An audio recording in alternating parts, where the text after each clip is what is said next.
You're in the zone. ESPN Radio, 1600 AM. You saying, I'm thinking Arby's. Terrific shutout relief. Dan Hawkins' 3 shutout innings as the Kernels blank the Chiefs 6-0. The Kernels out-hit Peoria 11-4. One of those hits was garnered by our South Slope Communications triple play show guest this evening, Flint Whipke. And Flint, I know sometimes you wait a little longer than you'd like to for that first hit, but yours was a big one, a 2-out double, and then you wound up scoring in the 8th inning to give us some insurance runs. Yeah, I've kind of been searching for that first hit all year. I was just kind of hoping I'd get one more at bat in that game because I felt like, I was starting to get things going. Well, once you get that first hit, it does oodles of good for your confidence. Oh, yeah, most definitely. Flint, I know that you've probably been asked this many, many times, and I know our audience would love to hear the answer to it. You have a first name which very few of us have heard before, Flint. Could you tell us where that came from? Yeah, Flint is actually my second middle name. My full name is Sidney Errol Flint Whipke, and Flint is my dad's favorite uncle's last name. His name is Robert Flint, and my first name, Sidney, comes from my grandfather, and Errol comes from my dad's favorite actor, Errol Flynn. And your dad named you, he's not with us anymore. No, he passed when I was 17. But you have great love and memories of him. Oh, yeah, most definitely is my best friend in the whole world. Well, that's exactly what Tiger Woods said on a recent interview on 60 Minutes. Flint was his father, was the best friend in the whole world. Now, was your dad typical of some fathers in that he introduced you to the game of baseball? Oh, yeah. He used to take me to camps. He put a lot of miles on his vehicle driving the baseball tournaments and games. He never missed one. That's pretty special. And what did he do for a living? He was in sales. He sold computer systems. Flint Whipke is our guest on the Dugout interview. And Flint, getting back to that 3 name before your last name, when you fill out job applications or any sort of paperwork, do you have to list your full name, Sidney Errol Flint Whipke, or can you say Sidney E.F. Whipke? Usually I try to go with the 2 initials, but I always sign my name. I never sign Sidney, and so usually I have to sign that, and I'm not used to it. That takes some getting used to. Now, how do you spell your real first name? Sydney. Sidney Errol Flint Whipke was in the Kernels starting lineup last night and contributed with a double in the 8th inning. And Flint, your role on this team is probably not quite determined fully because we have so many young guys on this team who are capable of helping the ball club every game. Has Bobby Magallanes sat down with you and said, well, Flint, you can kind of count on serving the ball club in this role or that role, or are you just kind of feeling things out right now? For the most part, he said Brett Martinez is our number 1 catcher, and I'm pretty much his backup. So he's going to get the majority of the playing time, but he's going to try and get me in there as much as he can. It really helps a guy, no matter what profession he or she is in, to know what to expect when they come to work every day. Oh, yeah, definitely. Last year I kind of wasn't sure what my role was because we never actually sat down and had a meeting per se. But, whatever you can do to help the team. And that's what you've done, serving as the DH in last night's win.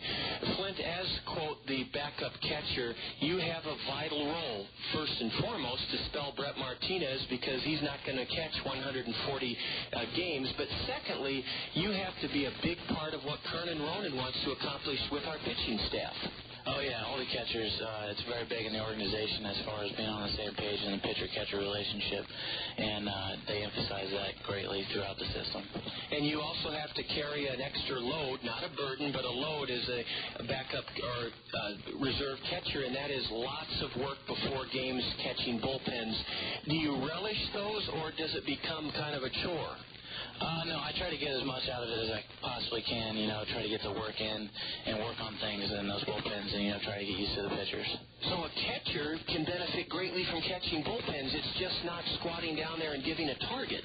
Oh, no, there's a lot more to it than that. You're usually trying to pay attention to what the pitcher's doing. Usually he's working on something that day, and you gotta, you're like a coach on the field.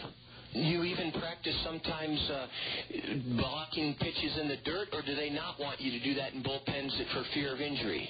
Oh, no, we block everything. They kind of want us to become a habit at that. And then during a game, you have to be on your toes because Bobby or Kernan, do they specifically say who they want to go catch to warm up a guy in a game situation, or do you just assume if you're not behind the plate, it's Whipkey?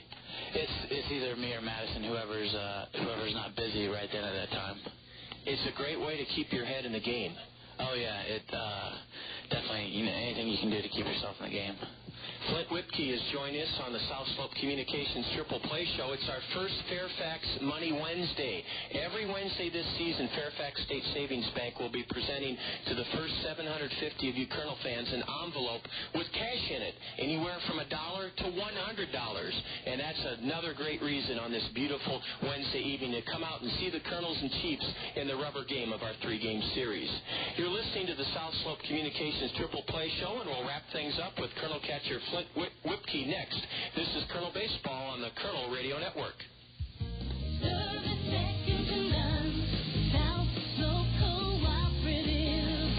We're here for your communication needs.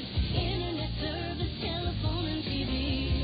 As a cooperative telephone company, our members are owners who make a good team.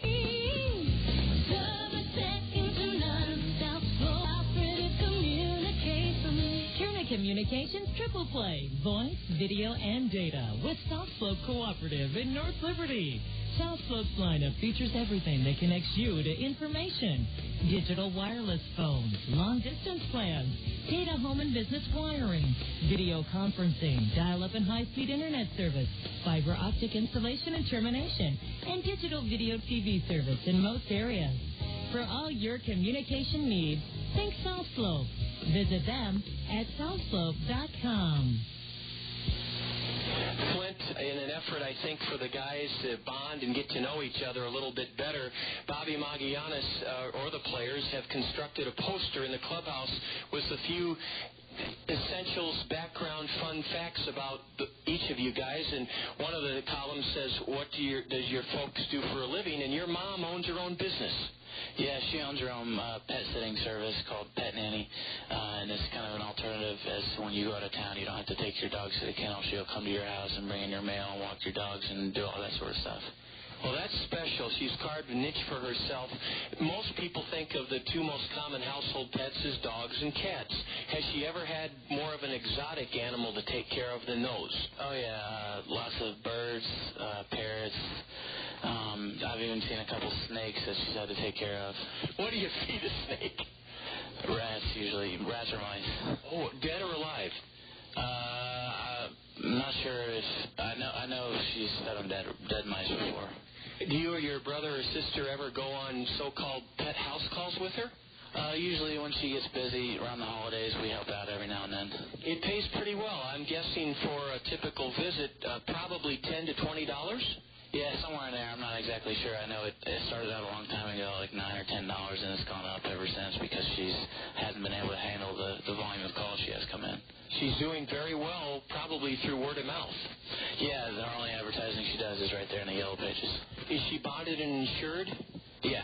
That's very important to people, and it's funny because I have two cats, and in my case, Flint, they are my kids, and people are sometimes more loving and protective of their pets as they might be for their children.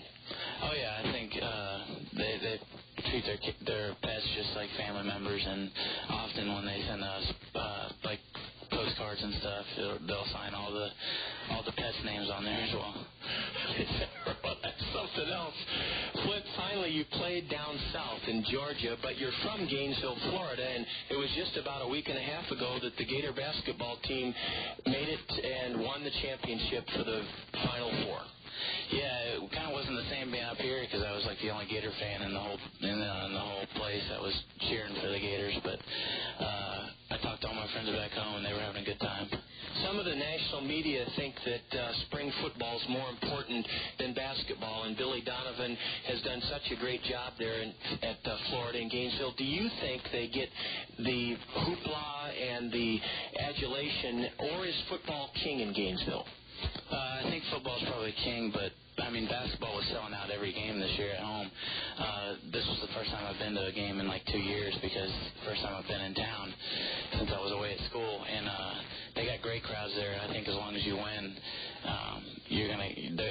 are going to show up to watch you play. Do they do that gator chomp like they do at football games? Oh, yeah. And finally, Flint, you being from Gainesville, I've been to several Florida State football games. I've never been to the game, I think, in Tallahassee that they call the biggest cocktail party in the world, the Florida-Georgia.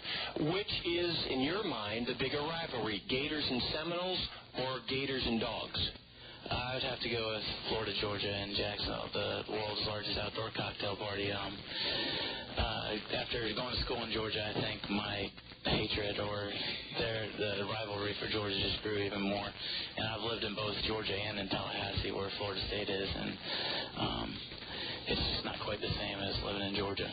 So Florida, Georgia, a little bigger. Yeah, to me, for the most part.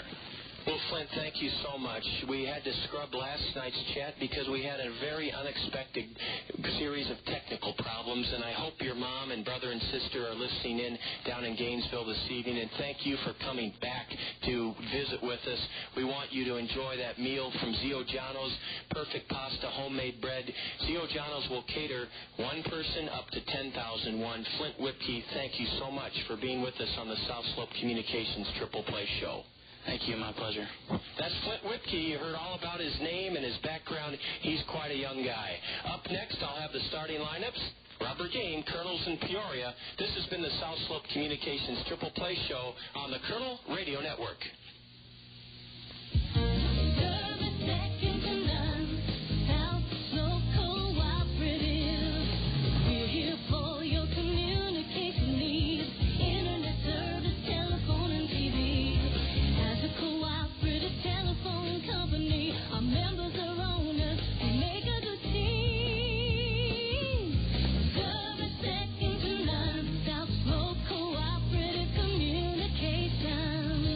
Communications Triple Play, voice, video, and data with South Slope Cooperative in North Liberty. South Slope's lineup features everything that connects you to information. Digital wireless phones, long-distance plans, data home and business wiring, video conferencing, dial-up and high-speed internet service, fiber optic installation and termination, and digital video TV service in most areas. For all your communication needs, think South Slope. Visit them at southslope.com.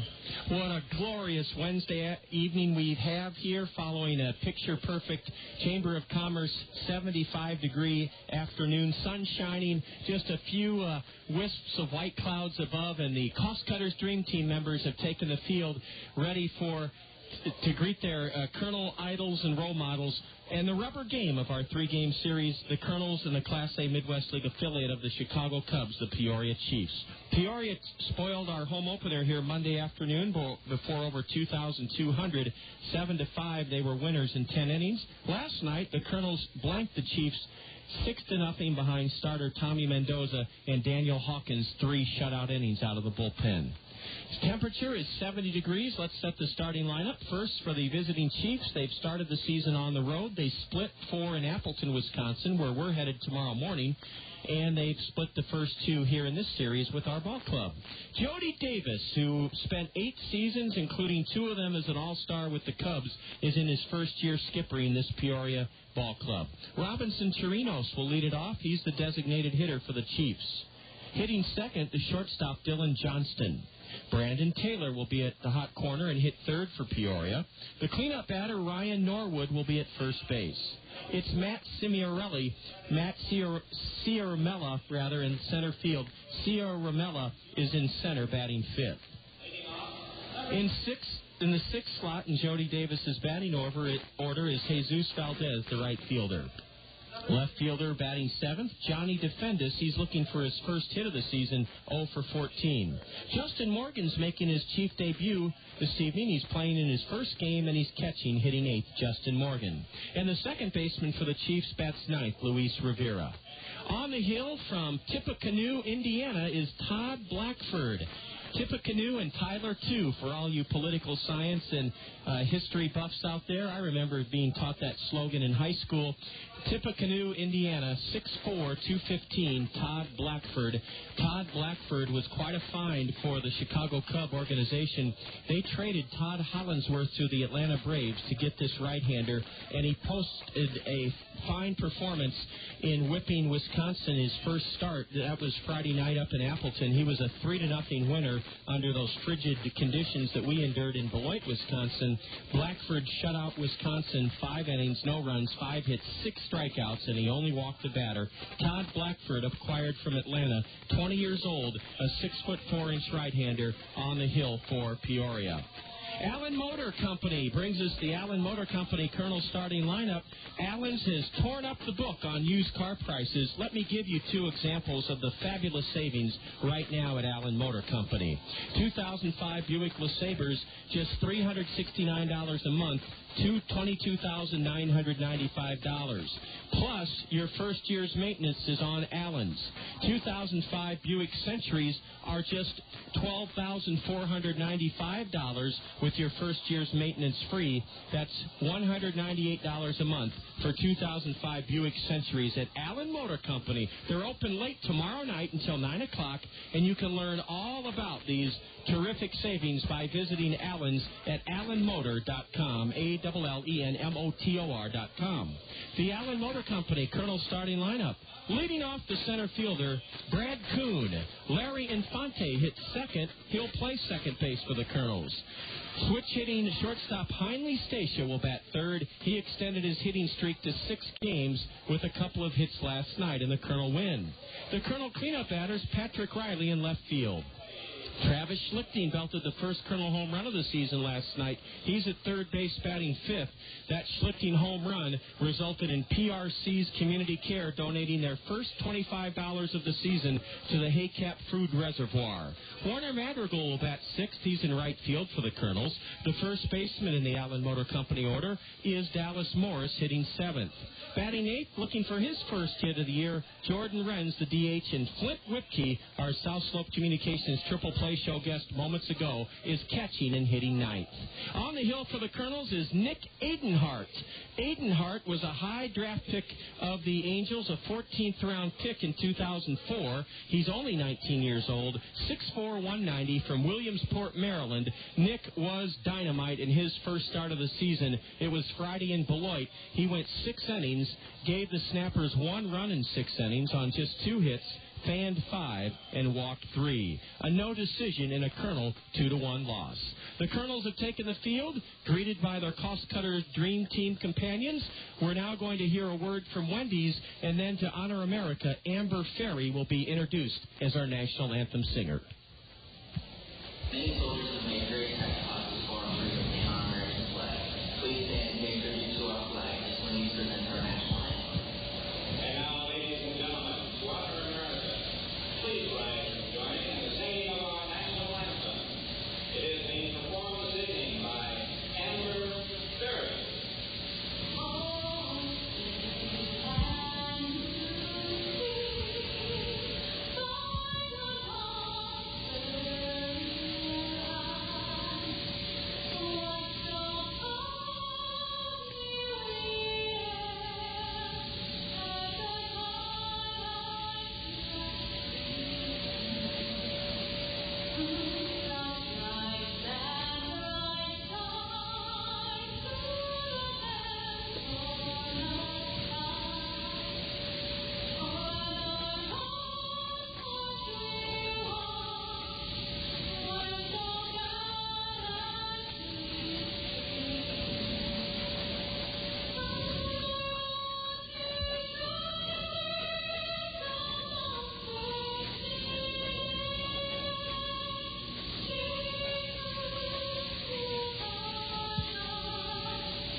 Amber Ferry singing the national anthem. The Cost Cutters Dream Team members have had their Cost Cutters Dream Team soft toss baseballs autographed by the Kernels, and now they're sprinting toward the Kernel first base dugout to exit the diamond.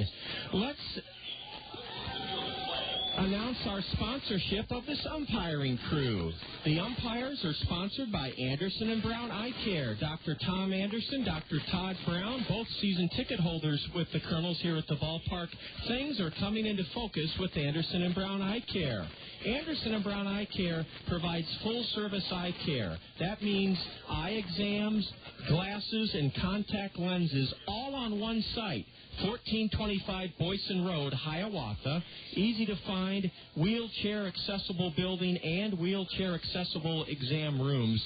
Anderson and Brown Eye Care, sponsoring our umpiring crew. We could not have a more perfect evening for baseball. The sun is shining brightly.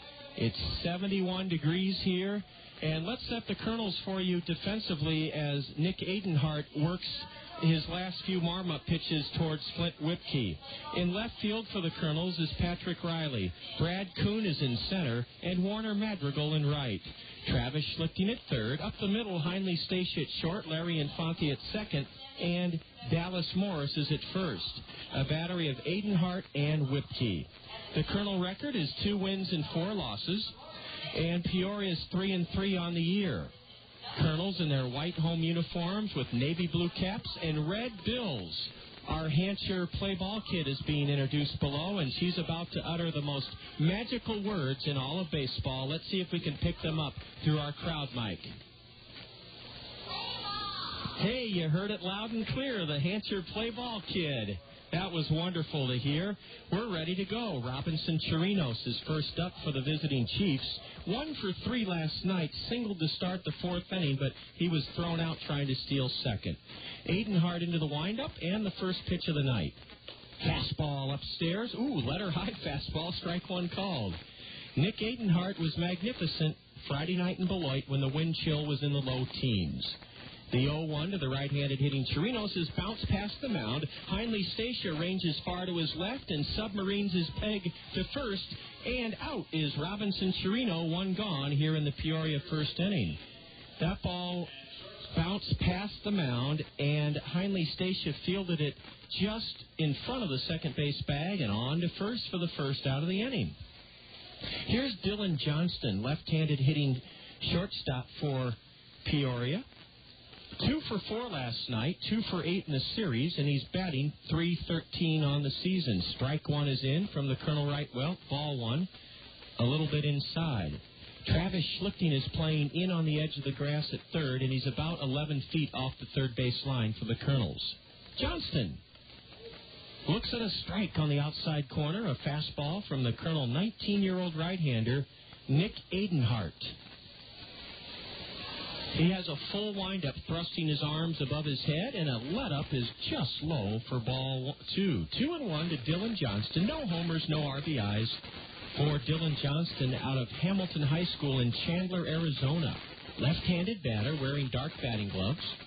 And he knuckles the next pitch foul into the screen. It's 2-2 to the batter, Dylan Johnston. Dylan was a Cub 4th-round pick last year. And he played in just 13 games for the Mesa Cubs. Nick's 2-2 offering. Swung on and fouled right back here to our left. And down below, a great catch by a single woman, and she'll be rewarded for that catch with an honorary lifetime Colonel contract and a free spaghetti dinner to Zio Giano. She's shaking her left hand. That stung a little. Speaking of stinging one, here's a drive into right. Madrigal cannot cut it off. Dylan Johnston will have at least a triple. He may try for an inside-the-park home run. Warner heaves it in from the warning track to the cutoff man, and it's a sliding triple for Dylan Johnston. The Kernels had a radical shift on with Warner Madrigal pulled way around into right center field. The Kernels didn't think that Johnson could pull a Nick Adenhart pitch, but he sure did pull it. and it went all the way to the wall due to that defensive alignment, and Dylan Johnston has his first triple of the season. He's at third with only one out here in the Peoria first inning, and Brandon Taylor will have a chance to put the Chiefs on top. The Colonel infield plays back. They'll trade a run for an out. A lot of hitting room up the middle for Brandon Taylor, right-handed batter, 292 hitter, and he tries to go the other way and pops one foul off to the right. No score, but Peoria has a runner at third with only one out here in the top of the first inning. Outfield for the Colonels plays straight away. For Brandon Taylor, a home run on the season, 4 RBIs, 1 for 4 last night. Fastball clocked at 89 miles an hour on the Bank Iowa speed pitch indicator, the lower panel of the LED scoreboard in right center, and it's 0-2 to Brandon Taylor. Dylan Johnston's at third base. Nick Adenhart set at the letters. Fastball low and outside. Peoria's in their Chicago Cub Road uniform lookalikes, gray with red numbers trimmed in white, and blue batting helmets, blue socks, blue shoes. A curve and a swing and a miss. Nick Adenhart pulled the string on Brandon Taylor, got him swinging, and that's a huge lift for the Colonels because now it'll take a base hit from the cleanup batter, Ryan Norwood, if the Chiefs are to capitalize on the one-out triple by Johnston. Big strikeout for the Colonel right-hander. Ryan Norwood is a load. He is a strong, husky right-handed batter out of East Carolina University. Homered here in the series opener on Monday afternoon. Letter-high fastball from the right-hander, a strike, 0-1. Norwood's batting a lofty .360. With that one home run on Monday, his only of the season, 2 RBIs, 3 doubles already. And a pitch in the dirt. Flint Whipkey, our South Slope Communications Triple Play Show guest, made a block of it to prevent a wild pitch.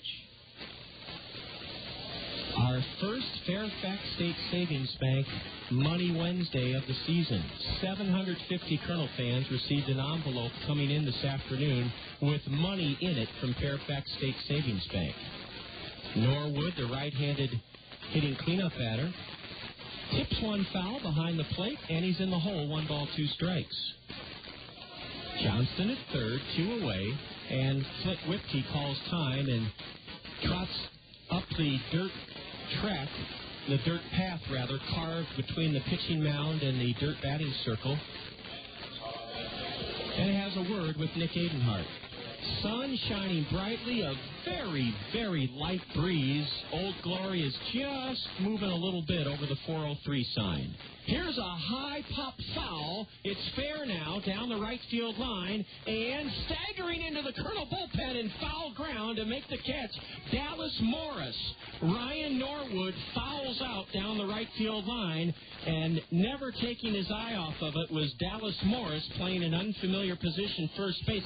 He caught it backpedaling near the Colonel mound in the bullpen. No runs for Peoria. 1 hit at 1-out triple. There were no Colonel errors, and the Chiefs leave 1 man aboard. After 1/2 inning, rubber game, Colonels and Peoria. Peoria nothing, the Colonels coming to bat. You're enjoying Colonel baseball on the Colonel Radio Network. It's unheard of, an industry first. A car and truck from the same manufacturer to win the coveted Motor Trend Car of the Year and Motor Trend Truck of the Year in the same year. And the award goes to Honda.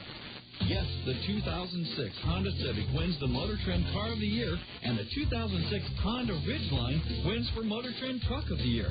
And you can find them both at Randy Kill Honda on Centerpoint Road Northeast. Randy Kill Honda is the home of confidence. Check out their huge selection of new inventory, including the Honda Civic Hybrid, with fuel savings of up to 50 miles per gallon on the highway. You owe it to yourself to see why Motor Trend voted the Honda Civic and the Honda Ridgeline the Motor Trend Car and Motor Trend Truck of the Year for 2006. Visit Randy Kill Honda in person on Centerpoint Road Northeast or online at randykill.com. Randy Kill Honda, where they treat you right. Hy-Vee, the most respected and recognized brand name in our entire great state. Your Cedar Rapids and Marion Hy-Vees value the vital role professional baseball plays in our community's fabric. Our treasured tradition of affordable, wholesome entertainment that brings families, friends, work colleagues, and customers together for lifelong memories. Your Cedar Rapids and Marion Hy-Vees are proud to support the best thing going in eastern Iowa, the wonder of Kernels baseball. Peoria wasted a one-out triple from Dylan Johnston, thanks in large measure to some very good pitching from 19-year-old Nick Adenhart. His opponent tonight on the hill is Todd Blackford. Now, Blackford, 6'4", 215, was 5-3 in 12 starts last season with the Danville Braves in the Appalachian League. 5-3 with a 3.17 ERA. He gave up just 48 hits in 59 2/3 innings, struck out 30 batters in 59 2/3, walked 22. And anybody who comes to an organization in a trade from the Atlanta Brave organization is usually pretty well schooled in the fundamentals. Brad Kuhn lays off a pitch high and away, ball one. Brad was 0 for 2 last night. He walked twice. He's a left-handed hitting Colonel leadoff batter, hitting .208. Fastball outside, it's 2-0. Justin Morgan is making his first start behind the plate for Peoria this season, and he's wearing his Chicago Cub blue socks up high. Blackford pumps in a fastball at the letters for strike one called to Brad Kuhn. Brad, no homers, 1 RBI.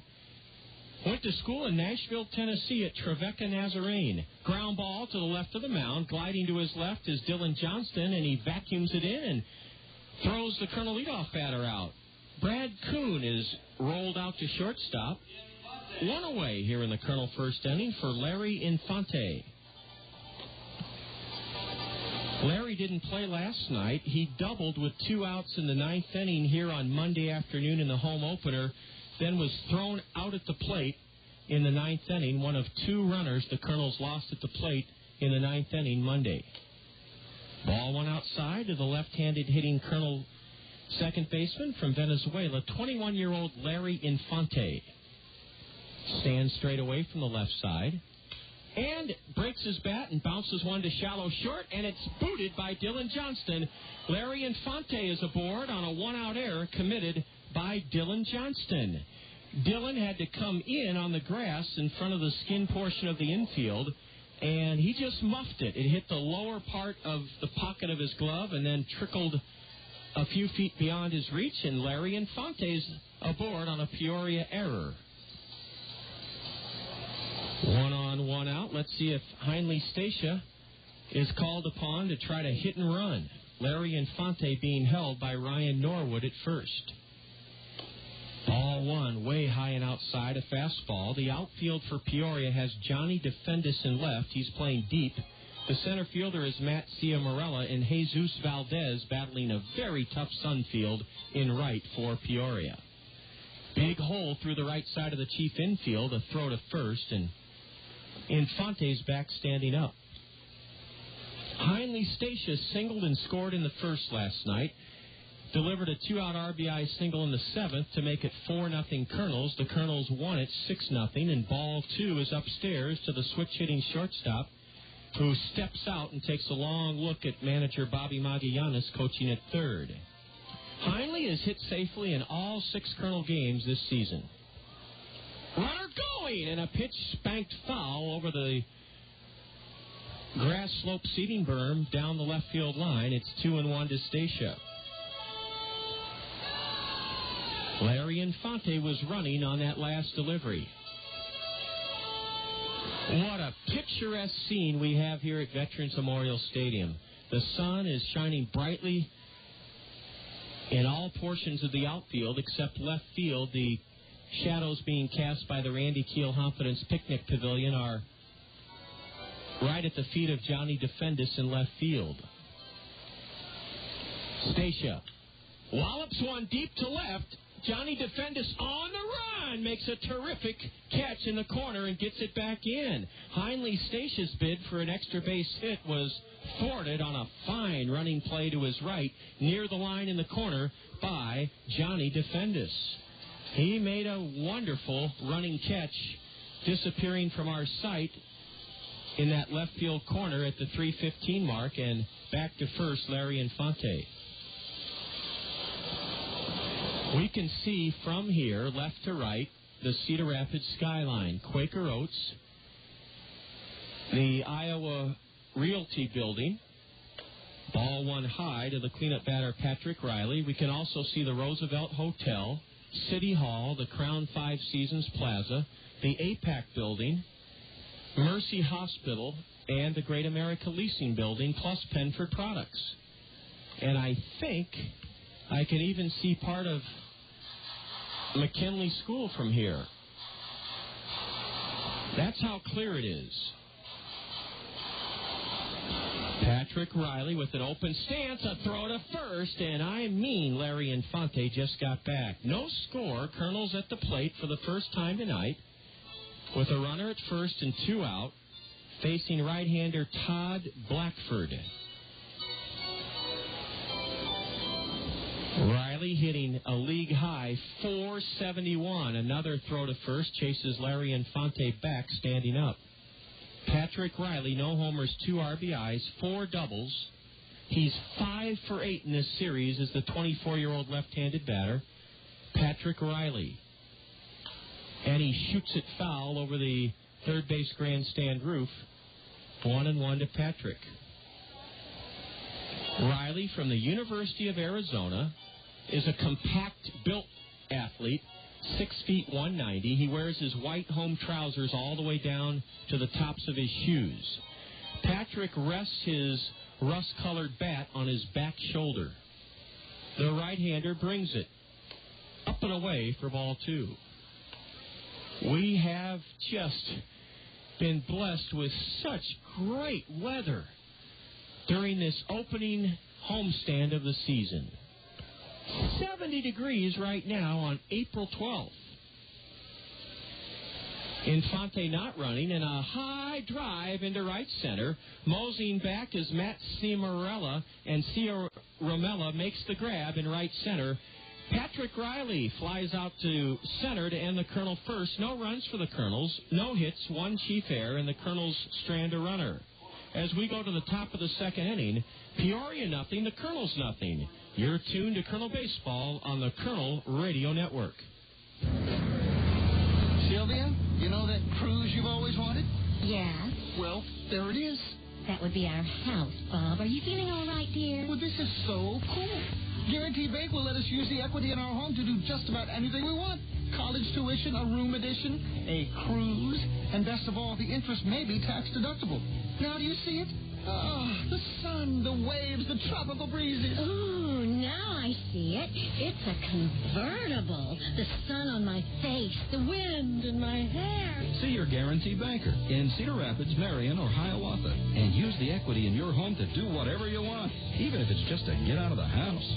The feel of the road, the roar of the engine. The roar of the... Hey, it's my kind of life. Keep your hands off my Porsche, Bobby boy. Guarantee Bank. Member FDIC, Equal Housing Lender. Consult your tax advisor for interest deductibility. Some restrictions apply.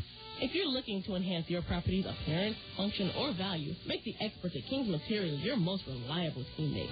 Retaining walls? You bet. Custom patios? Bingo. Walkways and steps? King's Material says yes. King's Material has all the brick, concrete, and stone elements to make your landscaping, masonry, and architectural projects become a reality. To view the astonishing array of beautiful and innovative products King's Material can bring to your home, yard, or business, visit King's online at kingsmaterial.com. Top of the second inning, no score. Kernels and Chiefs, and State Farm Insurance agents Al Shetler, Gary Schubat, Brad Dunn, and Dale Thompson bring us this look at the afternoon action on the State Farm Major League scoreboard. In the American League, former Colonel Bobby Jenks earned his third save for the defending world champs as the White Sox hung on at Comerica Park to tame the Tigers 4-3. The Yankees clobbered the Royals in the Bronx today 12-5. We'll get to the National League in a moment. First, Matt Ciamarella hitting 105, no homers, 1 RBI, and the left-handed batter plays off the first pitch high from Nick Adenhart. We're underway in the second, no score. Nick Adenhart into his windup. The 1-0. is spanked in the air to center. Brad Kuhn broke in, now has to race back, and he's there to haul it in. Brad has a very tough Sunfield out there, and he has looked very, very solid defensively here in the first week of the season. Matt Ciamarella flies to center for the first out here in the Peoria second. In the National League today at Wrigley Field, the Cubs dumped the Reds 4-1. And today in Miami, it was the Padres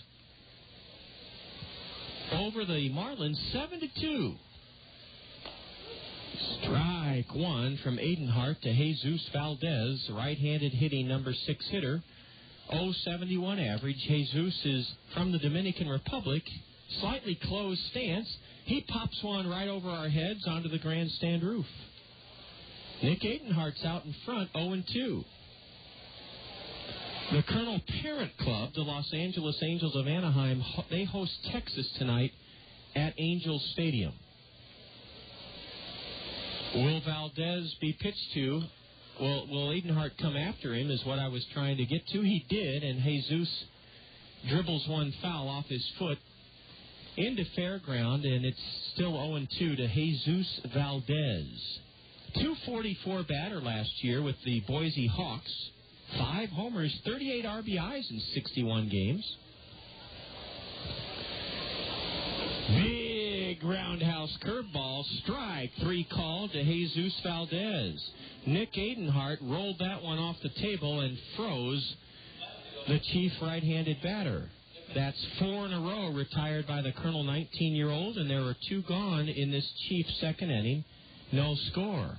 Peoria as a team is batting .229 in 6 games, and they've hit 2 home runs in 6 games. Both of them in this series. Johnny Defendis pops one up to short, and Heinley Stacia has to move 3 steps in to make the play. Johnny Defendis, a left-handed batter, is popped out to the Colonel shortstop, and 1-2-3-0 across for the Chiefs in the top of the second inning. We go to the bottom of the second on a lovely night for baseball. Colonels and Chiefs are scoreless. You're enjoying Colonel Baseball here on the Colonel Radio Network. Reading stimulates a child's imagination, increases their mastery of subject matter, improves their spelling and vocabulary, and opens up new worlds of discovery. That's why Toyota Financial Services, the Gazette, and the Kernels are teaming up to encourage elementary students throughout the community to read. Kernels players will visit 38 elementary schools this spring to talk with students about the benefits of reading. Girls and boys will then be rewarded with nifty prizes for achieving reading milestones. Toyota Financial Services, the Gazette, and the Kernels, proud to stand behind our community's youth for reading. Next up, a musical taste of Dr. Pepper. It's a new spin on an old vibe from me to you. A tasty sip of Dr. Pepper for your ears, and it starts like this. I'm a pepper, he's a pepper, she's a pepper, we're a pepper, wouldn't you like to be a pepper? Now that's cool, but pepper, it's a little better. So let's slide in a taste of this.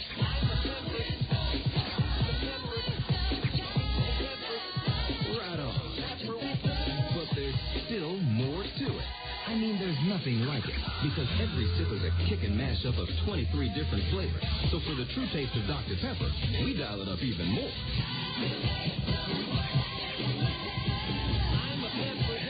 You know it. With 23 flavors mixed into one bold taste, every sip is a cool mix of music to your mouth. Dr. Pepper, there's more to it.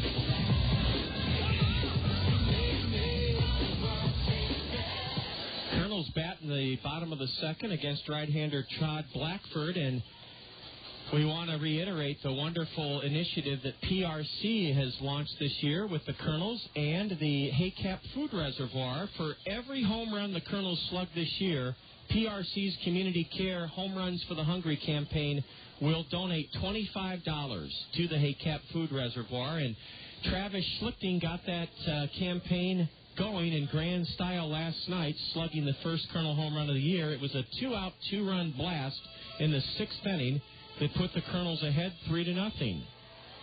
And then Travis started the Colonel 2-run 8th inning rally with a ground ball single up the middle. Travis Schlichting looks at a strike. Travis hitting .313 with 1 home run and 3 RBIs. Swing and a tipped foul into the mid of the catcher, Justin Morgan. Strike 2 on Schlichting quickly. Travis has a wide stance and a slightly open stance. He wears a pair of white batting gloves, and an 0-2 changeup hit him. An 0-2 off-speed delivery, and Travis Schlichting just held his ground and was thumped by that pitch on the outside of his front leg. He's fine, and he is the go-ahead run in this game at first with nobody out. Todd Blackford winced in disgust at himself. The last thing he wanted to do on an 0-2 pitch was hit Travis Schlichting. Warner Madrigal was 0 for 4 last night, the first game in which Warner has failed to hit safely, and he's buzzed by a pitch up and in, ball 1. The Kernels may be doing some running in order to try to stay out of a double play here in the second inning. No score. The right-hander whirls and throws to first. Diving back in is Schlichting. It's 400 feet to dead center here at Veterans Memorial Stadium, an 8-foot-high, all-green padded wall. Swing and a miss by Madrigal. He chased the pitch a foot and a half over his head. I say that the only exception to that 8-foot-high wall is the Randy Keelhoffen's picnic pavilion wall down the left field line. It's 16 feet high, and it's white padded wall. There goes the runner. A pitch inside. The throw to second. Schlichting is out at second base. It was the second baseman, Luis Rivera, tagging out Travis Schlichting. The caught stealing goes 2-4.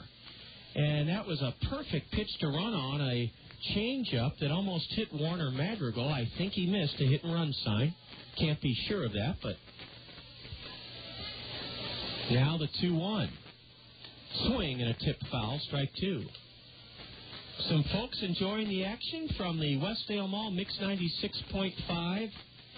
Whirling Waters Home Run Hot Tub, just an extension of the Randy Keelhoffen's picnic pavilion. A curveball, and Warner spoiled a good pitch as he knuckles it foul behind home plate. Yes, indeed, we do have a couple of guests in that Whirling Waters Westdale Mall Mix 96.5 Home Run Hot Tub. In left field, a high pop foul near the tarp down the left field line, and it drifts onto the grass slope seating berm. No score, 1 out here in the Kernel second inning. I want to thank Harvey of Cedar Rapids. Harvey was tuned in last night for our baseball fun fact. We noted that the Cubs were the first team to install an organ. They did so at Wrigley Field in 1941, and Harvey had some more information about that. A chopper to deep third, stabbed by Brandon Taylor. The throw, out at first base. He was 2 feet beyond first, was Madrigal, and they called him out. Wow. Listen to the crowd howl about that call. Oh, my goodness. Warner Madrigal chopped one to the left of Brandon Taylor, and his body was going towards the right center field wall when somehow he got enough mustard on his peg, a one-hopper, and it looked like Madrigal was 2 steps beyond first base, and they called him out. Wow. Bang, bang play. A pitch hit off the end of the bat, soars into right center. Jesus Valdez on his horse, and he makes the catch, almost colliding in right center with Matt Ciamarella. Oh, Dallas Morris swung at the first pitch and made a bid to punch one in the right center field gap, but a fine running catch by Jesus Valdez for the final out of the inning. No runs in the second for the Kernels. No hits, a walk, a man caught trying to steal second, and nobody left for the Kernels. Let me finish my thanks to Harvey of Cedar Rapids. Harvey said that organ in Wrigley Field, oftentimes the Cub theme song was played on that organ by organist Roy Nelson, and the theme song was entitled When the Midnight Choo-Choo Leaves for Tulsa. Well, thanks, Harvey from Cedar Rapids. I sure didn't know that, and perhaps that's the kind of memory music that you hear on K-Memory. After 2 innings, the Chiefs nothing, the Kernels nothing. You're tuned to Kernel Baseball on the Kernel Radio Network. Who's that cool cooking man? King of the grill, who's Shaw? Patio. It's time for Clever Clements Great Grill Challenge. If someone asks you, what's cooking, Daddy-O, tell them Clements is always lean and juicy. The other guys have more fat, more flare-ups, and shrinking taste. Avoid unnecessary flare-ups. Never substitute fat for flavor. Always grill Clements. King of the grill, man. Grill's hot. He's cool. Who's your patio?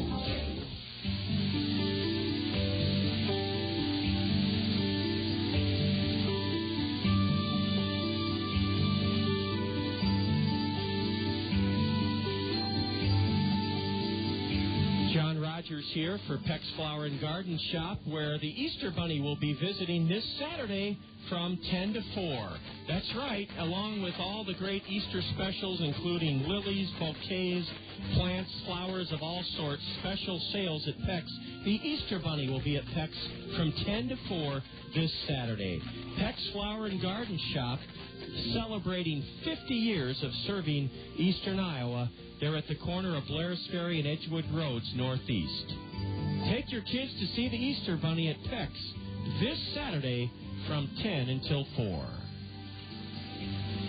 Justin Morgan, the catcher, looks at a strike call. This is his first at-bat of the season. And Adenhart's delivery, a strike at the knees.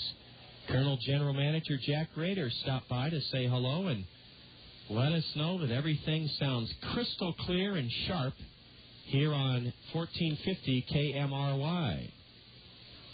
Justin Morgan reaches out and spoils an 0-2 pitch from Nick Adenhart as he bounces it foul outside of first. Third inning, we're scoreless. So Harvey of Cedar Rapids telling us that the Cub theme song when they installed an organ at Wrigley Field was When the Midnight Choo-Choo Leaves for Tulsa. 1 ball, 2 strikes as the pitch was in the dirt from Nick Adenhart. The lights have just been turned on here at Veterans Memorial Stadium on this tranquil, beautiful Wednesday night. Morgan, a foul off of his foot. Justin Morgan is 24 years old, and he went to Louisiana Lafayette. That's the same school that produced Colonel first baseman Dallas Morris. So they must be somewhat familiar with one another. A Cub 39th round pick last year. Justin hit .221 in 30 games with Mesa. He's a right-handed hitting catcher with an open stance, and he wears a pair of white batting gloves, uses a white ash bat. Curve, and it just missed outside for ball 2. Are we ever glad you're listening to 1450 KMRY Cedar Rapids? No score, leadoff man up for the Chiefs, and he hits the ball twice, fouling it first off the dirt behind home plate, then he hit it a second time, and it rolled towards the mound. So, Justin Morgan is making life quite challenging for Nick Adenhart, who gave up a 1-out triple in the first inning to Dylan Johnston, but then struck out Brandon Taylor and got Ryan Norwood, the chief cleanup batter, to foul out. 2-2 is a change-up in the dirt. Ball 3.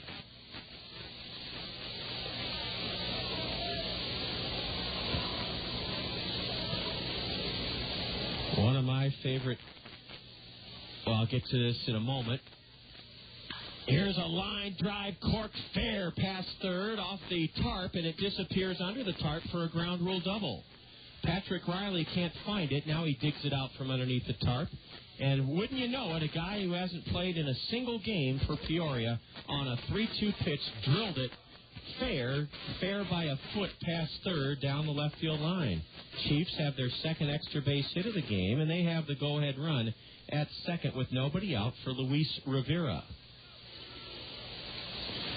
Some of the songs I love listening to on K-Memory that have a city connection. Galveston by Glenn Campbell. By the Time I Get to Phoenix. Kansas City, Here We Come. A lot of great songs with city themes in them. Of course, New York, New York. Chicago's My Kind of Town. And Tony Bennett with I Left My Heart in San Francisco. Swinging a foul on an 0-1 pitch. Rivera was trying to do his job, that is, hit the ball on the ground to the right side of the Colonel infield to get Morgan from second to third. That is good to see that at this level that these kids are trying to play the game the right way. Nick Adenhart's ahead of the number 9 hitter. No balls, 2 strikes. Curve, did he go around? Yes, says the plate umpire. And the ball in the dirt, it was Flint Whipke, the catcher, who had to pick it up to the right of home plate and tag out Luis Rivera. So a strikeout and an unassisted put-out for Whipke. 1 out here in the Chief third inning as Luis Rivera was done in on a Nick Adenhart changeup in the dirt. Robinson Chirinos grounded out to short leading off this game. He bats here in the top of the third inning with the go-ahead run at second and 1 out. Chirinos, a right-handed batter. Nick Adenhart curve is taken low and away in the dirt for ball 1. We have a bigger crowd here tonight than we did last night. And last night, we drew 891. We probably have over 1,100 here tonight. Adenhart whirls and throws to the second base bag where Larry Infante puts a late tag on the runner, Justin Morgan. We'll greet you tomorrow evening right here on K-Memory from Appleton, Wisconsin at 6:10. Fastball outside corner, strike 1. And we'll play the Timber Rattlers at 6:30 on Friday night and a 1:05 first pitch on Saturday. Strike 2 from the Colonel right-hander. That fastball at the knees on the outside corner to Robinson Chirinos. He played 2 seasons in the Midwest League, 2003-2004 with the Lansing Lugnuts. Ball 2 just low. This is his 6th year of professional baseball, and he's only 21 years old, Robinson Chirinos. Straightaway stance. A look to second by Nick Adenhart. Swing and a miss on the 2-2 pitch. A high hummer that tied Robinson Chirino up in knots, and Nick Adenhart with his 4th strikeout of the evening. And now he'll try to get Dylan Johnston, the left-handed hitting shortstop, who laced a 1-out triple past Warner Madrigal. The Kernels don't have quite as radical a shift playing this batter the other way as they did in the first inning. They're playing it a little more straight up. Strike 1, a blistering fastball on the inside corner to Dylan Johnston.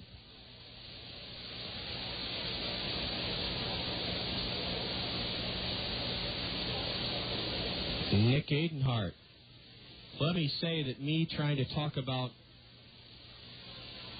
the great music on K-Memory is not a just thing with Eric Walker sitting behind us helping with this broadcast. He is a foremost authority on all the artists, the lyrics, the titles, the year, anything music-wise.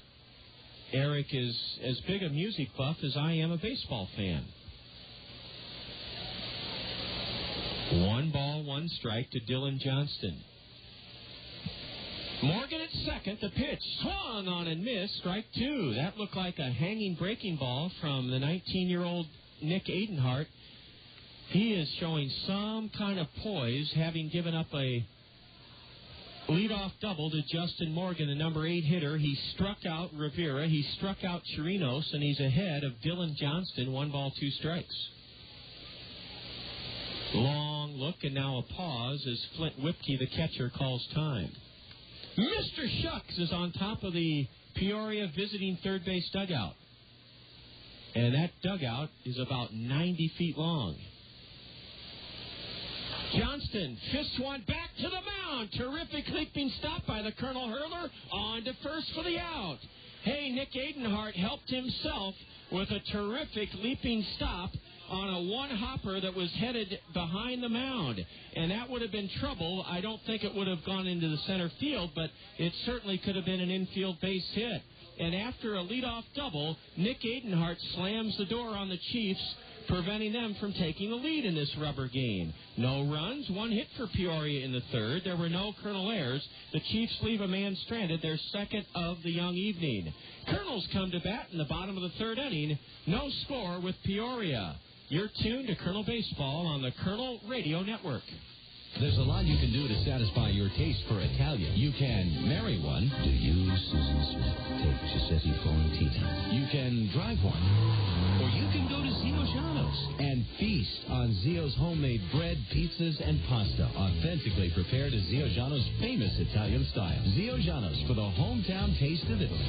Come to Zio Giano's, the pasta makes you famous. Come to Zio Giano's for real Italiano. Come to Zio Giano's, the pasta.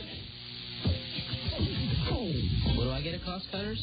Hey, my hair is my trademark. I gotta be able to count on a good cut and stuff to keep my hair looking thick, even if it's not. I get a good cut, no long wait, a smile, and a little something left over in my wallet. I get little trims that keep my hair long and healthy, and stuff to make it loose and curly one day, straight and sassy the next. With expert stylists trained in the latest trends and techniques and your favorite professional styling and hair care products, you'll always get what you're looking for at Cost Cutters. At Cost Cutters, you can always count on convenient, affordable, professional care and products that help you create just the style you want. At Cost Cutters, you'll always get a little more. What do I get at Cost Cutters? A slick, clean cut, great highlights, and a little wig from the hottest stylist I've ever seen.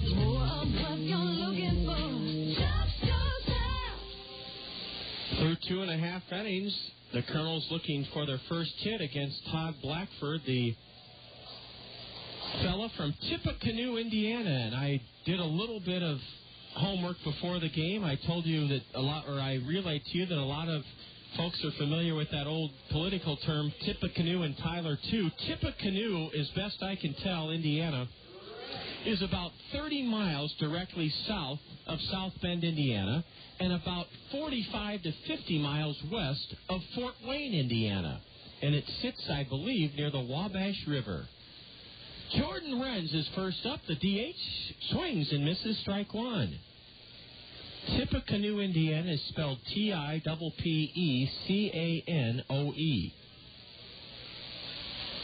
Blackford's 0-1 is just inside, a let-up. Outfield plays Jordan straight away, and the center fielder is cheating into right center field for Renz. Straightaway stance for the Kernel number 8 hitter.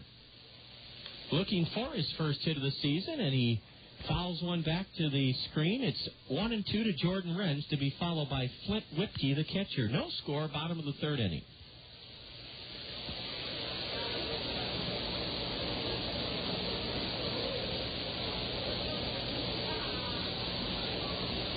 Blackford's 1-2 is a curve, and that one is cranked foul off the railing of the Chief first base dugout.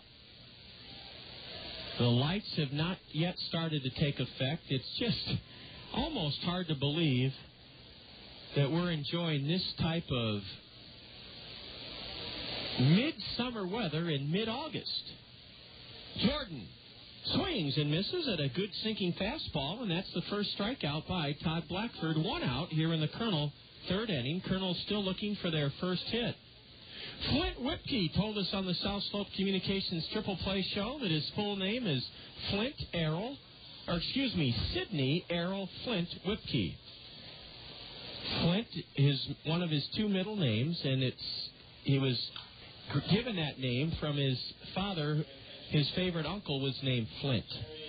And Whipke whistles the first pitch foul past third, and he broke his bat. So Flint walks down the path leading from the dirt batting circle to the Kernel dugout, and he's given a new bat. It's rust-colored. Flint's mom runs a pet sitting service in Gainesville, Florida. It's been very successful.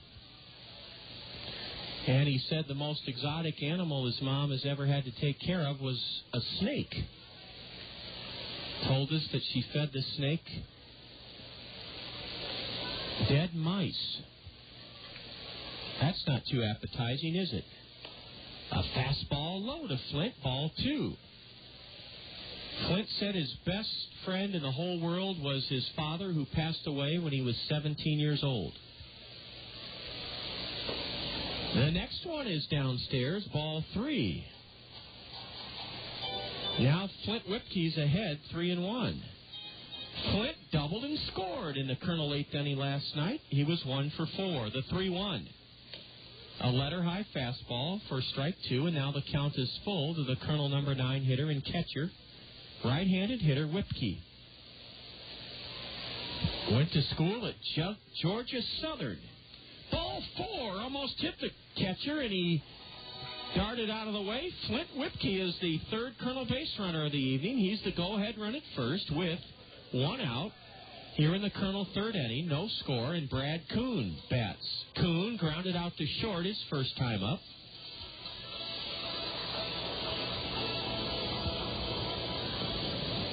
Brad's a left-handed batter. Straight or slightly open stance. He fakes a bunt, and Blackford delivers outside, ball 1. Todd Blackford was a 3-0 winner in his first start of the season this past Friday night in Appleton, Wisconsin. He hurled 5 shutout innings, giving Wisconsin 5 hits, fanning 6 and walking 1. Kuhn looks at a strike, a fastball on the outside corner. Brandon Taylor, the third baseman, is playing right on the seam where the grass meets the skin portion of the infield. It's shallow at third base. And Matt Ciamarella is playing very deep in center, surprisingly deep, as ball 2 is low to Brad Kuhn. He steps out and takes a long look at his skipper, flashing signs, Bobby Magianis, from third base. No coaching boxes defined here at Veterans Memorial Stadium. Is a hit and run on? No. And the next one is just outside, ball 3. Halo happenings, results from around the Los Angeles of Angel organization. Salt Lake, the AAA Angel affiliate, lost. There goes the runner. And a base hit, I think, into right. Yes, a line drive base hit. Whipkey will race to third without a play. Colonel's in business. Runners at the corners. 1 out. Brad Kuhn on a hit and run. Drilled it at the feet of the right fielder, Jesus Valdez. The first Colonel hit of the evening. And the Colonels, with 1 out, have a golden chance to break out on top here in the bottom of the 3rd inning. 1st and 3rd for Larry Infante. Salt Lake lost to Las Vegas 5-4. Former Colonel third baseman Dallas McPherson homered. Mike Napoli, a former Colonel catcher, doubled. And Howie Kendrick continued his torrid hitting. The former Colonel second baseman went 2 for 5 for Salt Lake, AAA Angel affiliate. Larry Infante reached on an error by the shortstop his first time up. Let's see if he can drive home his second run of the year, a throw to first, and Brad Kuhn, who's 2 for 3 in stolen base attempts, back standing up. Larry Infante, left-handed batter. Watches one sink low and away, ball 1. Arkansas toppled Wichita 7-4. Brandon Wood belted his second home run of the season for the AA Angel affiliate. David Gates and Matt Brown, a couple of former Colonels, also homered. Infante strokes it hard into left, right at Defendis. He has it. Here comes Whipkey. The throw home. Not in time. Flint slides across safely. The ball skips to the backstop, and down to second goes Brad Kuhn. It's 1-0 Colonels on a sacrifice fly, lashed into left field by Larry Infante. 1-0 Colonels. And a throwing error will likely be charged on Johnny Defendis, or perhaps the error will be charged to the catcher, Justin Morgan. The throw home was good on 2 hops, not in time to get the sliding Flint Whipkey, and an error will be charged. For right now, we'll charge it to the right fielder, Johnny Defendis, but it could be an error on the catcher, Justin Morgan. Now, Heinley Stacia loops one down the left field line, and it's just out of the reach of Johnny Defendis in foul ground. Strike one to Stacia, who has an RBI chance. It's 1-0 Kernels here in the bottom of the third inning. We're going to charge that error to the left fielder, Defendus, until we hear otherwise.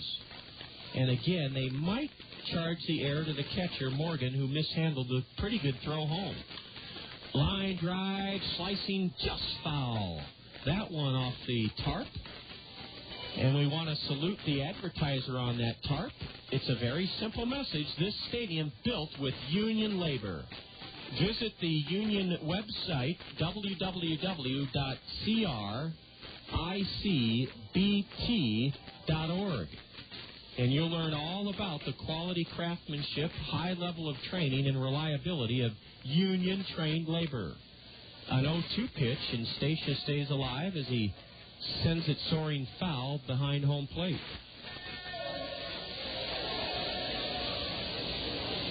One nothing Kernels with 2 out here in the third inning. Todd Blackford from the stretch.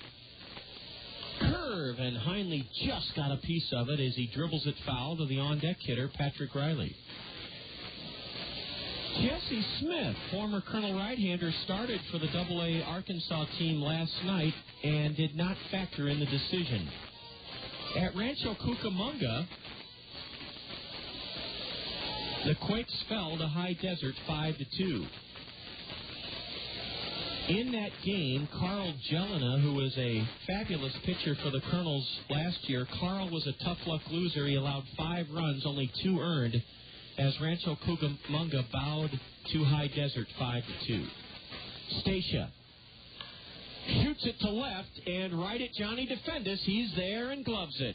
Oh, a hard hit ball by Heinle Stacia, and he sent Defendus back a couple of steps and left. Johnny caught it for the last out of the inning. The Colonels strike for 1 run in the third on 1 hit. 1 chief error, their second of the game, and the Colonels strand a runner, our second of the evening. As we head to the top of the 4th inning, Kernels on top of the Chiefs, 1-0. You're enjoying Colonel Baseball on the Colonel Radio Network. Springtime. That time of year when your heating system still runs some, but it's also a time when your air conditioning can be running too. Who do you call when either of them fail? Never fear, the A-Team is near. The A-Team from Ahern Plumbing and Heating. They can inspect and ensure that your heating and cooling system is ready to go when you need it. 24 hours a day, call them the A-Team from Ahern Plumbing and Heating. Call 393-4872 for Ahern Plumbing and Heating. Advanced Systems, the leader in office technology, is like a big baseball coach when it comes to office productivity. Advanced Systems makes the most of your team. They do it with the latest technology for office productivity from Canon. They're also like a great trainer. Advanced Systems Advanced Life Support makes sure your office equipment runs at peak levels and fixes it fast if things go wrong.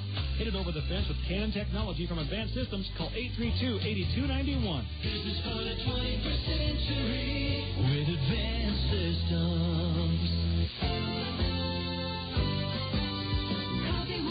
When it's important to you, coffee works. Let your work shine through. Quality coffee, we do it for less. Don't settle for second best. Coffee works. Computer Center Coffee Works. We do it better when you think of coffee. Think of Coffee Works. Coffee Works. Coffee Works. The heart of the order for the Chiefs against 19-year-old Colonel right-hander Nick Adenhart. 4th inning, 1-0 Kernels. Flint Whipke scoring the game's first run after he drew a 1-out walk in the last half inning, the bottom of the third. A towering pop foul headed towards the Chief dugout over the screen and about 6 rows up. They scramble for it down below, and a grown man takes it away from a kid. Now he does the right thing and gives it to him. And he gets a big round of applause. After Whipke walked, he went to third on a hit-and-run single into right by Brad Kuhn. Flint then scored on a sacrifice fly by Larry Infante. A lollipop curve is inside to Brandon Taylor, who struck out his first time up. He's leading off here in the top of the 4th inning, 1-0 Kernels. There's another Uncle Charlie. That one is inside, and it's ball 2. The sun is no longer a factor. Just a little slice of it off the wall in the right center field gap, but otherwise, we are experiencing twilight here at Veterans Memorial Stadium. 1-0 Kernels.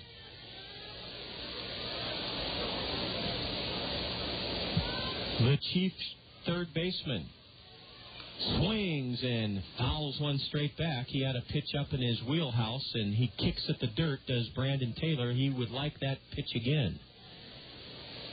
Patrick Riley in left for the Kernels, Brad Kuhn in center, Warner Madrigal in right, and they play this right-handed hitter straight away. Taylor is hit. Ooh, and you could hear that one up here. It hit him in the left hand or wrist, and what a sickening sound as Nick Adenhart on a 2-2 pitch hit the batter. He's going to try to walk it off, but the Peoria trainer, Nick Frangella, is out to check out halfway up the first baseline. Brandon Taylor, that's the last thing Adenhart wanted to do on a 2-2 pitch was strike the batter, but he did. And let's see where they're looking at.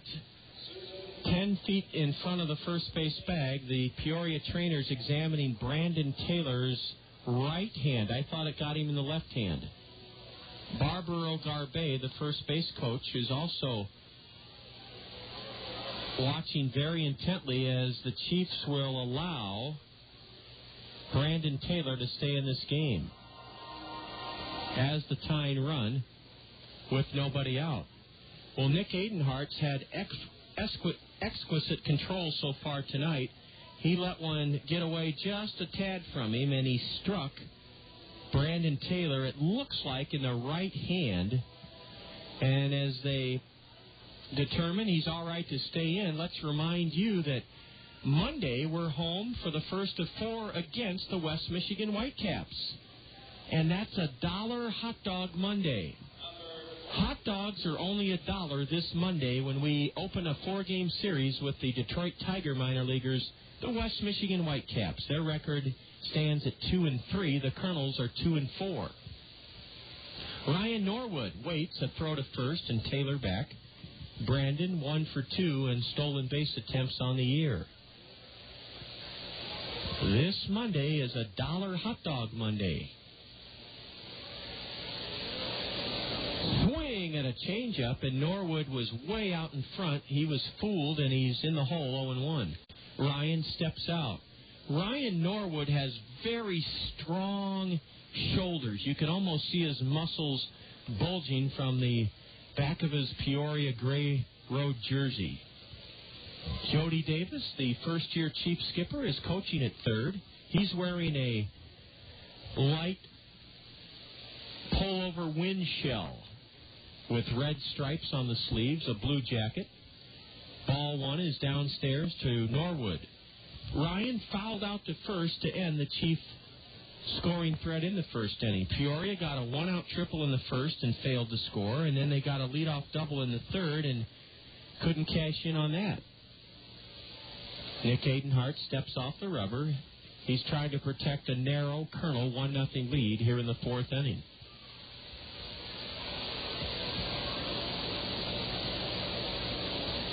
Runner not going. Fastball is just low, and it's 2-1 now. Jody Davis may do some running now with his runner at first base, Brandon Taylor.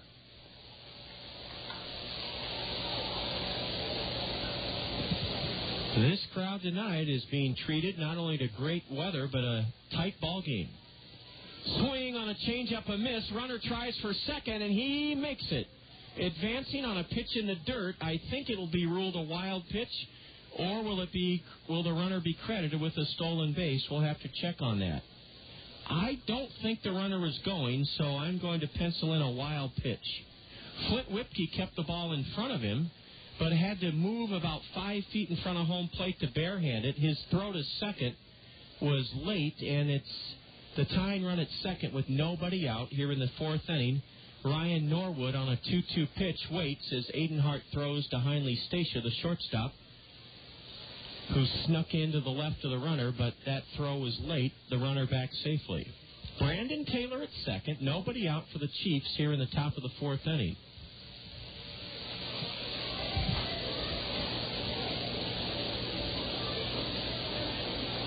Nick Adenhart's fastball is downstairs by a smidge, and it's a full count now to Norwood.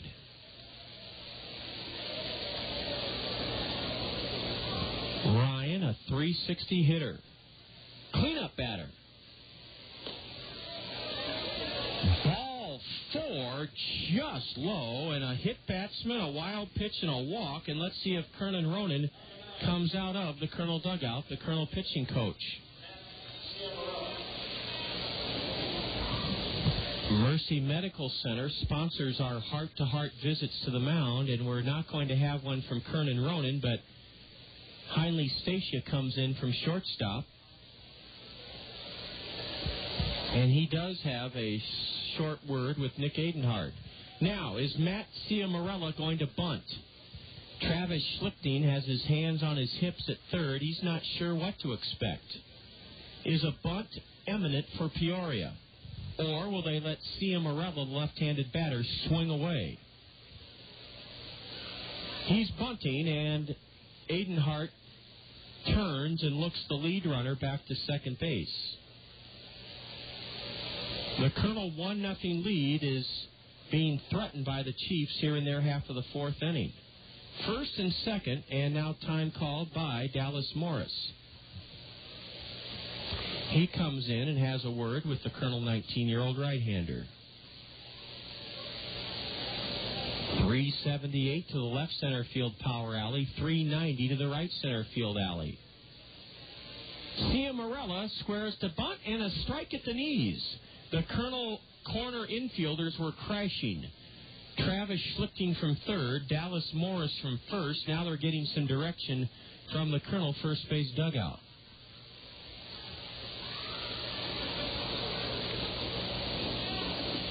Ciamarella flew out to center to open up the Chiefs' second inning. He's 0 for 1. Left-handed batter, Matt Ciamarella. Squares to bunt. A curve in the dirt, and Flint Whipke blocked it and then retrieved it before the Chief runners could think about advancing.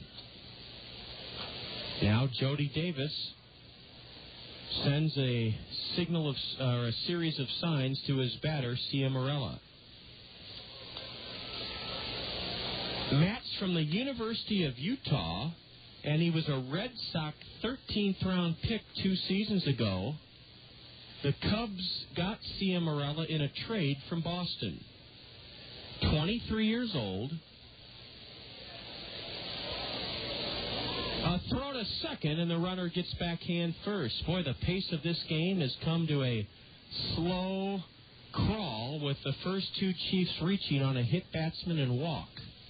Here in the top of the fourth inning, 1-0 Kernels.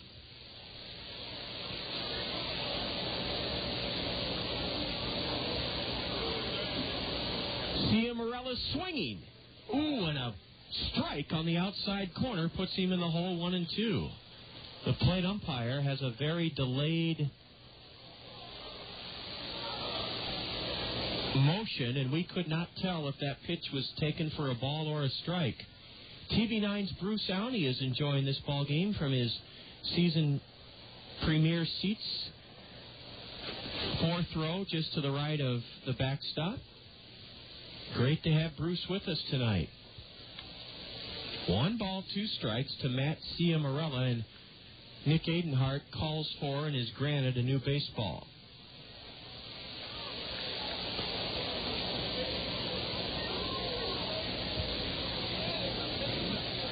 Swing and a miss on a changeup. Nick Adenhart pulled the string on the left-handed batter, and now it'll take a hit from Valdez or Defendis, the next two in the Chief batting order, if the Peoria Ball Club's going to cash in. That is 5 strikeouts for Nick Adenhart. Well, this kid was very good Friday in Beloit when the wind chill was in the low teens. He pitched 6 innings and gave the Snappers only 1 run on 2 hits. Valdez gets a hanging curve and hits it way back and left for a 3-run homer.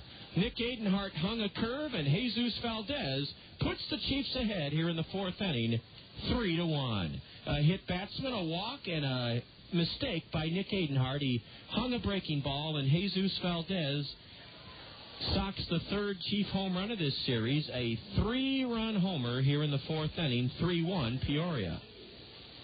One bad pitch by Nick Adenhart, and Jesus Valdez, hitting .071, launched it onto the Randy Keelhoffen's picnic pavilion down the left field line. Well, that quiets the crowd and gives the Chiefs a 2-run lead. Jesus Valdez. Now a ground ball sharply hit by the left-handed hitting Defendis. Heinle Stacia has it, and he has thrown out Johnny Defendis from shortstop. 2 gone here in the Chief 4th inning.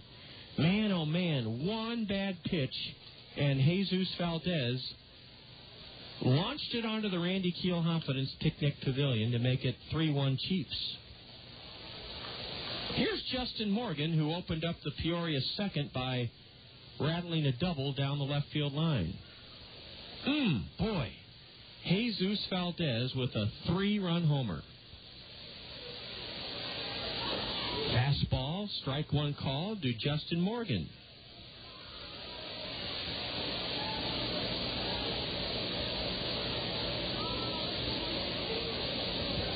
Justin batting with the bases empty, 2 away. Next pitch is clubbed foul right behind the hitter, and it's strike 2 now to Justin Morgan.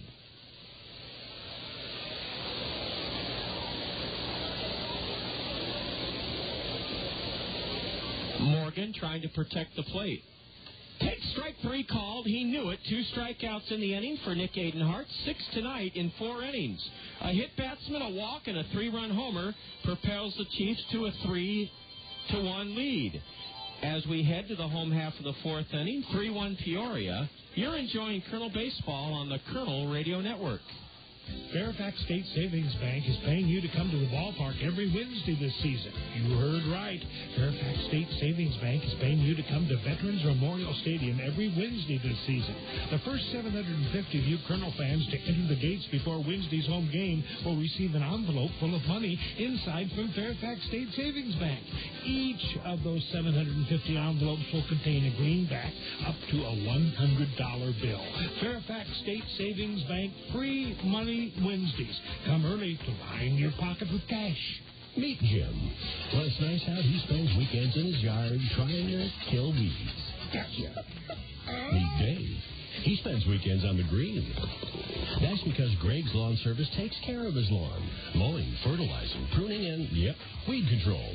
Greg's does the big jobs, too. Landscaping, retaining walls, curb edging, and patios. So when you've had enough of those little devils... Yes. Call 393-0101. Greg's Lawn Service, a cut above the rest. Hi, I'm Tanya Sedlock, your local Pekin Insurance agent at Andrews Insurance here in Cedar Rapids. We all know how quickly life can change. You buy a new car or a new home. Your family's blessed with a new baby. Your teenager starts driving the family car. I'm here to help with a complete line of insurance plans to give you protection when you need it the most. Pekin Insurance has been in business of insuring people for 85 years. I'm here to put your interests first. Please visit me, Tanya Sedlock, at the Andrews Agency. Everybody having fun here this evening. Rubber game of a 3-game series. Kernels and Peoria Chiefs. The Kernels struck for a run to take the lead in the bottom of the 3rd inning. Peoria answered with 3 on a 3-run homer by Jesus Valdez in the 4th inning. Bottom of the 4th, Todd Blackford to face Patrick Riley, the Kernel cleanup batter. Riley Schlichting Madrigal here in the bottom of the 4th inning. Patrick flew out to center to end the Kernel 1st inning. The Kernels as a team are batting .244, and that is 15 points higher than Peoria. The Chief team ERA 3.63. First pitch of the Kernel 4th. And a drag bunt attempt by Patrick Riley. Apparently he pushed the pitch into his foot and it rolled towards the mound. Strike 1.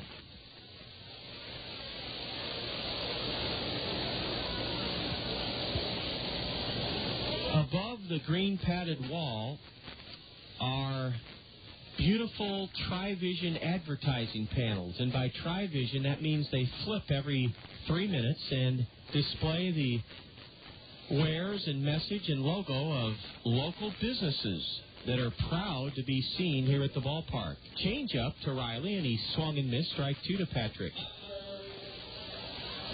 0-2 to Patrick Riley.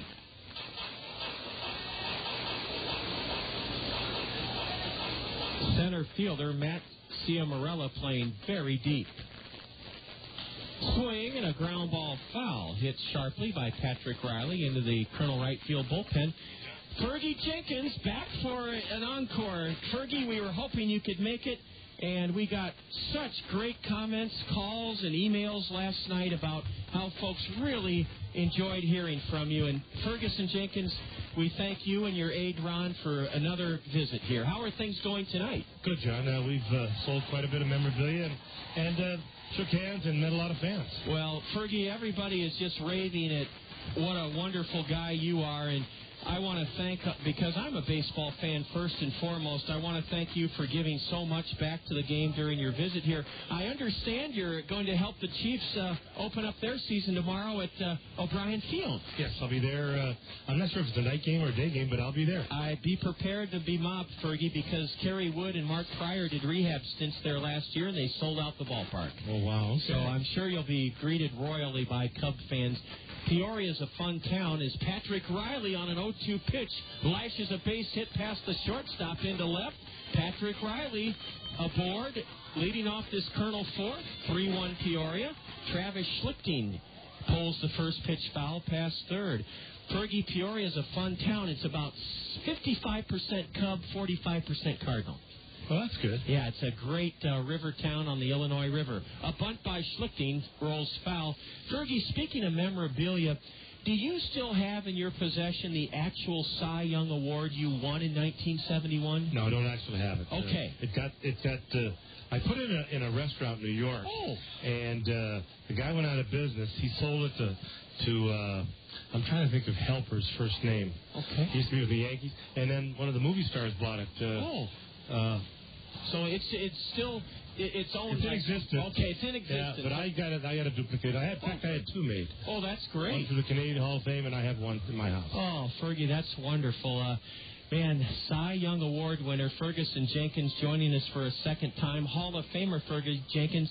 Fergie, we didn't have a chance to talk about the actual ceremony or day that you were inducted in Cooperstown. Can you tell us a little bit about what year it was and who went into your class and your general thoughts? Well, the year I went in with Gaylord Perry and Rod Carew was July 21st, 1991. Drive foul, excuse me, Fergie. So Gaylord Perry was in your class, Rod Carew, 1991. What kind of weather was, what kind of day was it? Muggy and hot.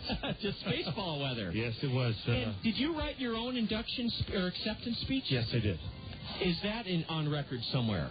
Yes, it is. It's in my book, and it's also on record. They make cassettes now of all inductions. I didn't know that. So you can purchase that through the Hall of Fame. Well, that's pretty special. I'd love to hear Lou Brock's and Ozzie Smith's as a Cardinal fan. Ball one low to Schlichting. It's 1-2 to Travis. Leading away at first is Patrick Riley. Swinging a foul. Travis stayed alive on a good pitch from young Todd Blackford. Fergie, all kidding aside, did Gaylord Perry ever... Well, he did admit in one of his books, Me and the Spitter. What are your thoughts about Gaylord? Was it something that you felt was cheating, or did you think he used it more as a psychological weapon? Well, Gaylord was a real character. And if he thought he could get away to get you out, he did it. And that was his way of getting you out. It could have been a mind trip, loading up and not really throwing it. But Bob Shaw taught him that particular pitch when they were both with the Giants. Bob Shaw taught him that pitch. Do you have to learn a spitball? Oh, yes, definitely. I learned it from Gaylord, but I couldn't throw strikes with it, so I never used it. So I would have loved to have used it when I pitched, but I couldn't throw it for strikes. My goodness. Is the premise that the ball acts like a split finger or fork ball that the bottom drops out? It does. It's a bit of a knuckleball. It'll wave a little bit, but it does a lot of funny things. And you can actually see saliva fall off the ball. But Gaylord was into KY gel and Vaseline later on. Sure. Travis Schlichting, after a good at-bat, pops one into right. A few steps back, Jesus Valdez, he waits and has it.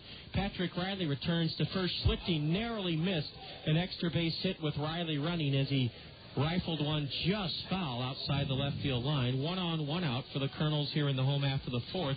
3-1 Peoria. Yeah, I remember even with the Indians late in his career, Perry would go through all of these gyrations, and you didn't know, if, like you said, Fergie, if he was loading up or not. Right, he must have touched himself 30 times between pitches, and the umpires really didn't know what he was doing. And neither the hitter. They didn't know, and sometimes they'd undress him, and sometimes they'd just throw their hands up and say, "That's let it go." Yep, That's Gaylord being Gaylord.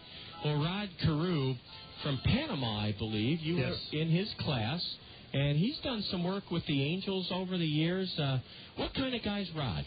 Rod's a well-spoken young man. He was from an English family. From an English family, right? Okay. But his last name, but he's Spanish. Yeah. But he speaks excellent English, and he transfers, I think, very good to the young players, especially as a hitter, trying to get them to understand what he tried to do when he was at the plate. So he had great success with, I think, also Minnesota, the Angels. I think he did a little with Cleveland, too. You're right, and you know what I remember about him, Fergie, is a can of corn lifted to right by Madrigal for the second out of the inning. Riley at first with 2 out for 3-1 Peoria here in the fourth inning. Rod Carew had the most bat control of almost anybody I ever saw. Right, he was a contact hitter, similar to Pete Rose. Guys that get 150, 200 hits in a season, because you have to have good bat, like Matty Alou, Glenn Beckert get 175, 180 hits. If you can't put the ball in play, you're a free swinger. And he wasn't that type. No, he could almost serve the ball wherever he wanted to. Yes, and he bunted quite a bit. Oh, you bet he was an artist. Here's a hard hit ball to third, backhanded by Taylor. The throw to first in the dirt, but picked by Ryan Norwood to end the Kernel fourth inning. A leadoff single. The inning started with promise for the Kernels, but then the next 3 put the ball in play, but outs.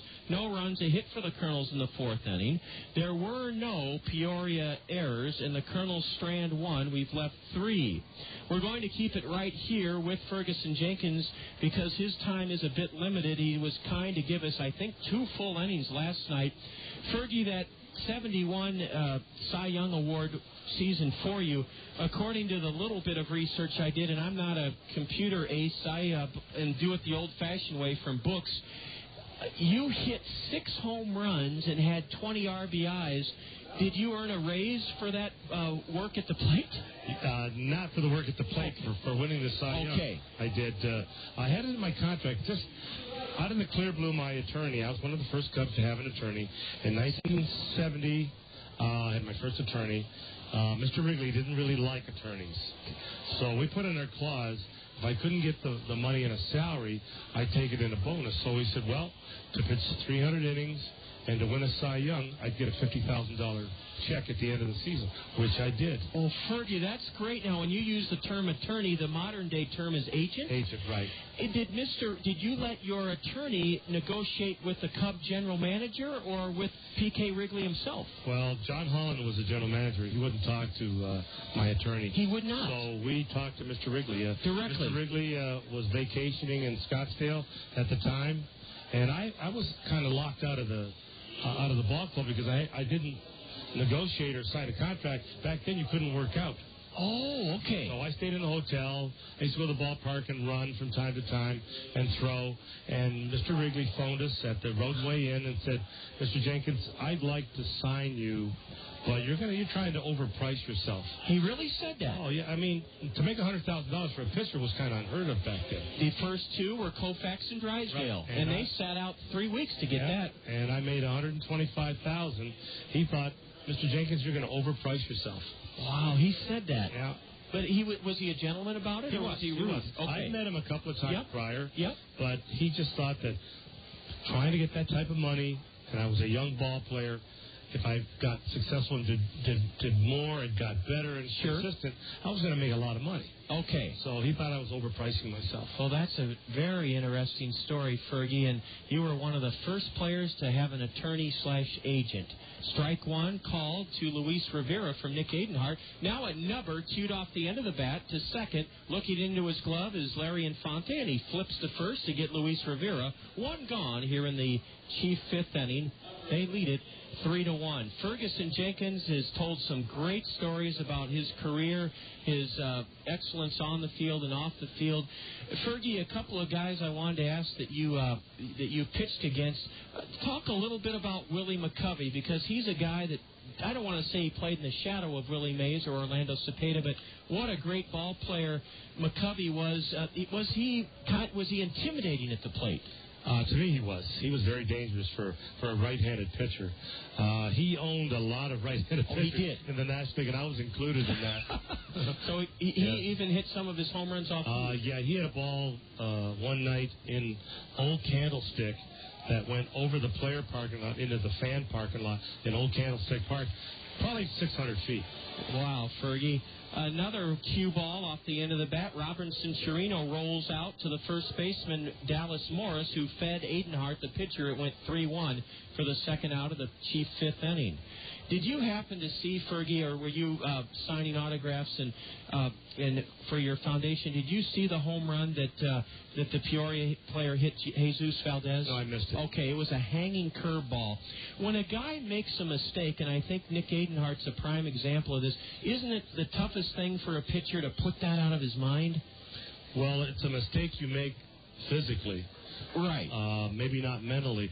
The mental part of it, you want to throw a good curveball, but you didn't bring your arm through or you hang the pitch. Okay. Or you don't get the proper spin, so it's a physical thing. And it can happen to the best of them. Oh, Here's definitely. A line drive into left. Patrick Riley scooting in to make the catch.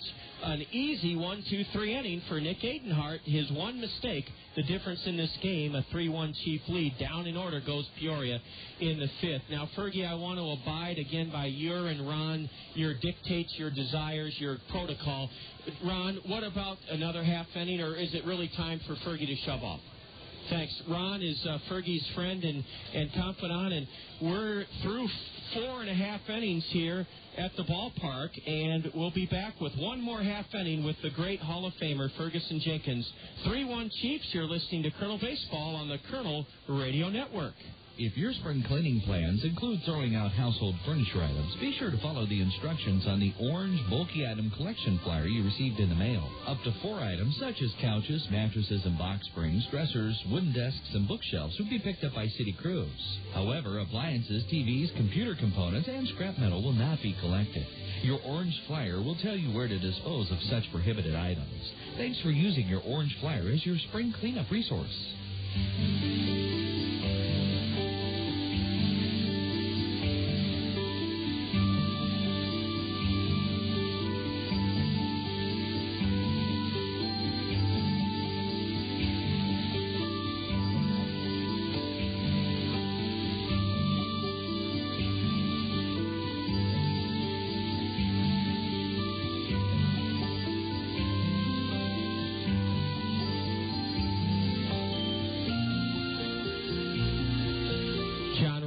Back with Hall of Famer Fergie Jenkins, and a word about the appearance of the Easter Bunny at Peck's Flower and Garden Shop.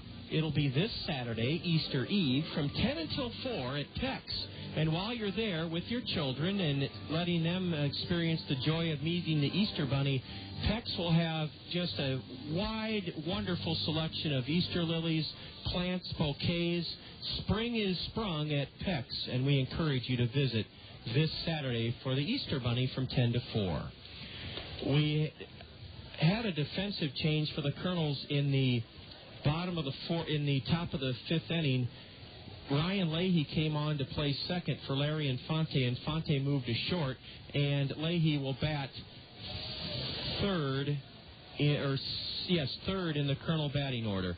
We have an unfortunate incident. The plate umpire shaken up as Jordan Renz fouled one. It looked like Fergie. It almost caught the plate umpire in the throat, but he looks to be okay.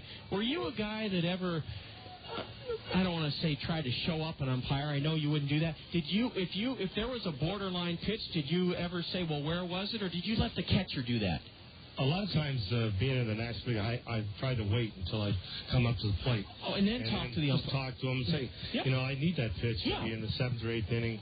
You try not to show an umpire out on the mound. Right. Because it'll work to your disadvantage. It'll haunt you. Yeah, That's kind of sure. what happened to Roger Clemens early in his career in a playoff game. Swing and a miss by Jordan. It's 2 balls, 2 strikes. Not good to complain. No, and it's you can do it tactfully, and also just let the umpire know, as you said.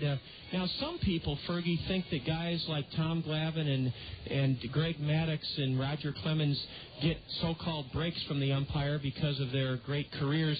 A, do you think that's true? And B, if it is true, do you think it's appropriate? Do you earn those that type of borderline calls? Well, being a veteran pitcher, a lot of times with a good umpire and he knows you have good control, you might get that strike maybe 2 or 3 inches off the plate. But anything that's 7 or 8 inches off the plate, I think you got a bad umpire. Yeah, exactly. Well, that's case in point. Here's a foul straight back as Wren's fans for the second time. Flint Whipke walked and scored the only Colonel run of this game in the 3rd inning. Fergie, the Negro League Hall of Fame in Kansas City. My aunt lives in Kansas City, and I got to go there. I didn't realize that Buck O'Neill scouted and signed Lou Brock, and Lou was a Cub early in his career. Here's a high fly ball into right center field. Ranging over and camping underneath it is Matt Ciamarella. And Flint Whipke flies to center. 2 gone here in the Colonel 5th. Have you ever had a chance to visit the Negro League Hall of Fame in KC? John, I've been there several times. Have you? And it's a quite a historic building. They're improving it month to month. They've got a very large, I think, memorabilia collection. And just a year ago, I'm pretty sure, if I'm not wrong, Coors gave them $1 million over the last 4 years to improve what they've got. That's wonderful that you've been invited there, Fergie. They have some of the old Negro League jackets and as you say, jerseys. I did not I knew that Ernie Banks played in the Negro Leagues, but I didn't realize that he was, I think, very young, 15 or 16 when he played. And he got scouted also by Buck O'Neill. He did? Yes. Wow. Buck O'Neill signed 2. Either both Brock and Ernie, but he had connections that Ernie got signed. Man, that is something. Now, he was the first black coach in the big leagues. Do you know Buck, or are you acquaintance? Oh, yes, I know Buck quite a well. He's a special guy. He's 93 years old, and he's still getting along really well. He's got the heart of a teenager. Yes, he has. It was a crime, quite frankly, that he wasn't voted into the Cooperstown Hall of Fame that day. That should be corrected. I can't understand that, but Buck O'Neill belongs in the Cooperstown Hall of Fame. End of statement. Brad Kuhn ahead 3-1. And ball 4, a 2-out walk. That can oftentimes lead to trouble. Let's hope it does in this case with Todd Blackford walking Brad Kuhn. 2 gone, 3-1 Chiefs, bottom of the 5th inning. Well, Fergie, I kind of want to open it up right now as our time is dwindling. I've kind of directed the conversation. Are there some thoughts that you wanted to share with our listeners, either about your foundation, the current state of baseball, anything on your mind? Well, I think the current state of baseball is very good. I mean, last year, even though the steroid issue was so big and growth hormone, they still increased their attendance at every ballpark. And it looks like it's going to be just as big this championship season, 2006. And you couple that with the $40 million that we drew in the minor leagues, yes, and we're on the rise. Yeah, I believe that people love to see the game.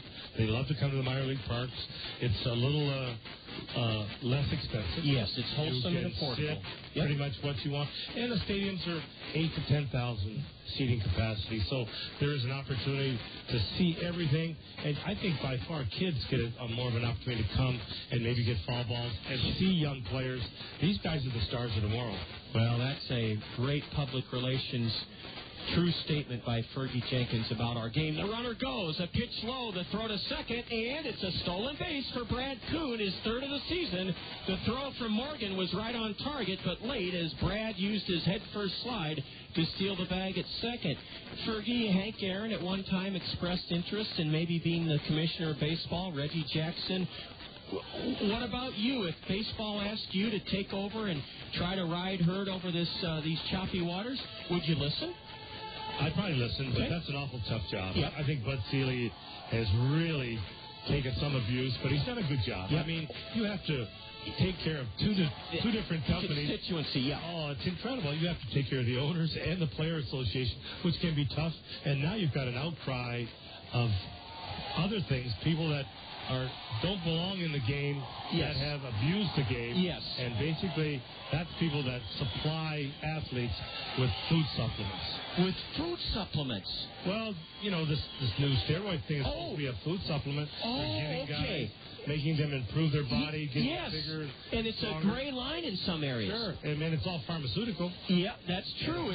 Food substitute sometimes without taking a shot. Some Yeah. is. Oh, sure. Fergie, that's a great point, and that is a nightmare to try to police or to govern. And I do think Bud, and I agree with you, he's done some great things, and then he's botched some things. And that's I'd love to see a neutral party who loves baseball rather than an owner. Now, he's no longer an owner, mind you. I think his daughter owns the team. Yes. For his family. Yes. But he has kind of probably cut himself away from the ownership part, and he's totally the commissioner, which is good. And he makes public appearances all the time. He's accessible. Yep. Oh, yeah. And his phone is open. I phoned him a couple of times. You have? Oh, yeah. Well, that's great. I did not know you don't want an imperial king at the head of baseball.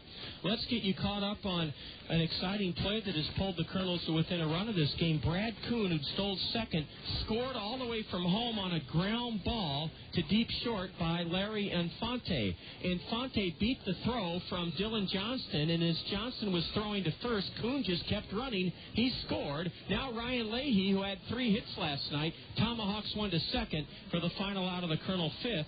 Leahy batting for the first time. He took over at second base in the 4th inning, and he's retired on a ground ball out.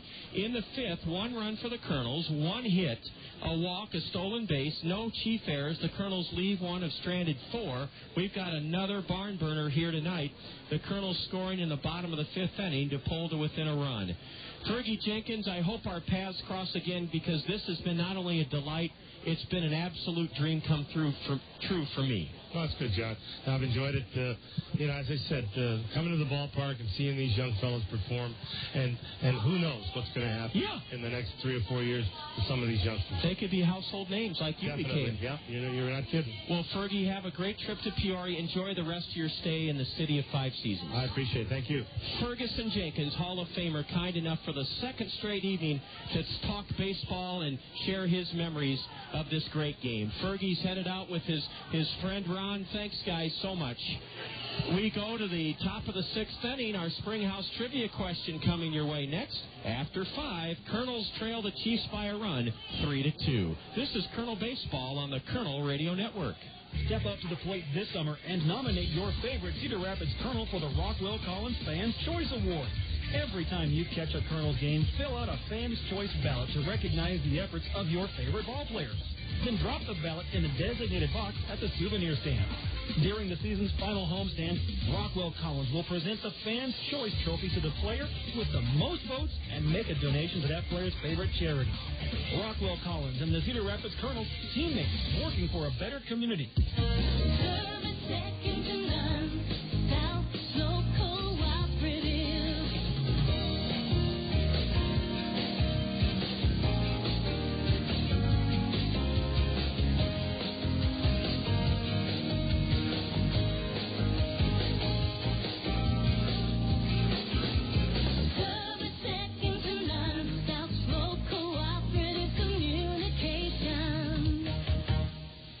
Worked hard, and you're finally your own boss. As a business owner, you may not want to hear the word liability, but it comes with the territory. Smart business owners protect their investments with a business owner's policy from Neighbor Insurance Services, your professional Pekin insurance agency in Hiawatha. Neighbor Insurance Services can show you how to secure the right amount of protection for your business at affordable rates. Your business is important. See Neighbor Insurance Services in Hiawatha for business owners insurance. Top of the 6th inning on a crystal clear, perfect night for the national pastime. You're listening to 1450 KMRY Cedar Rapids as the Chiefs bat in the 6th, and a line drive to deep right. Madrigal back, and Warner hauls it in. Brandon Taylor is skied to right to open the Chiefs 6th up. Swing and a miss by Ryan Norwood, strike one. Now another swing and a miss by the big guy. 3-2 Peoria. Action in both bullpens here in the top of the sixth inning. A couple of right-handers are throwing. 0-2 to Ryan Norwood. Nick misses low. As we do during all of our home broadcasts during the season, here on the Kernel Radio Network, we bring you the fun of the Springhouse Trivia Question. A high pop foul off to the right. The Springhouse has a special deal on coffee. It's only 85 cents. They also have beer and wine coolers at the Springhouse. So when you're sinking your teeth into your favorite entree at the Springhouse, remember, coffee's only 85 cents. That's an unheard of price. And they also have beer and wine coolers at the Springhouse Family Restaurant. Breakfast is served anytime at the Springhouse. And if you've been a previous winner in our Springhouse Trivia Question this spring, great job. Please refrain from calling in so all the other great listeners will have their chance for that $5 Springhouse certificate. Well, Ryan Norwood is playing pepper with the right side of the grandstand here. He's fouled off not one, not two, but three 1-2 pitches from Colonel right-hander Nick Adenhart. Our Springhouse Trivia Question. We'll serve it up in a moment. Here's a ground ball foul. Actually, Eric Walker has stepped in, and it looks like he's willing to answer the phone. All right.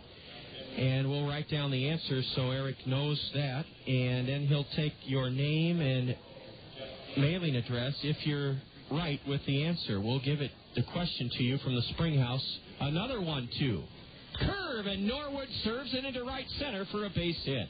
That's the fourth chief hit of the game, and what an at-bat for Ryan Norwood. He battled and wound up poking it into right center for a one-out single. 1 on, 1 out. 3-2 Chiefs here in the top of the sixth. Here's our Springhouse Trivia Question. What team used a record 8 rookies in the playoffs last season? What team used a record 8 rookies in the playoffs last season? To answer the Springhouse Trivia Question, call us now at 896-7589. 896-7589. What team used a record 8 rookies in the playoffs last season? 896-7589. A pitch in the dirt and a throw to first by Flint Whipke, and it's blocked by Dallas Morris. 0-1 to Matt Ciamarella. We're in the top of the sixth inning. Peoria holds a 3-2 lead. The phone is ringing. We've had one incorrect guess to our Springhouse Trivia Question. A change-up in the dirt, and Matt Ciamarella took it for ball one. Matt's 0 for 2. He's flown out to center and struck out.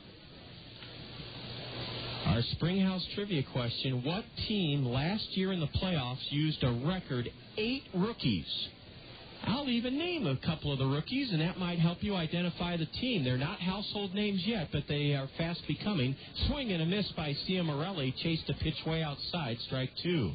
This team featured players like Brian McCann and Jeff Francoeur, Kelly Johnson, and Ryan Langerhans. They were rookies, 8 of them used in the playoffs by this team last year. Name the team, 896-7589. 896-7589, the number to call for the Springhouse Trivia Question. Norwood at first. Ciamarella waits.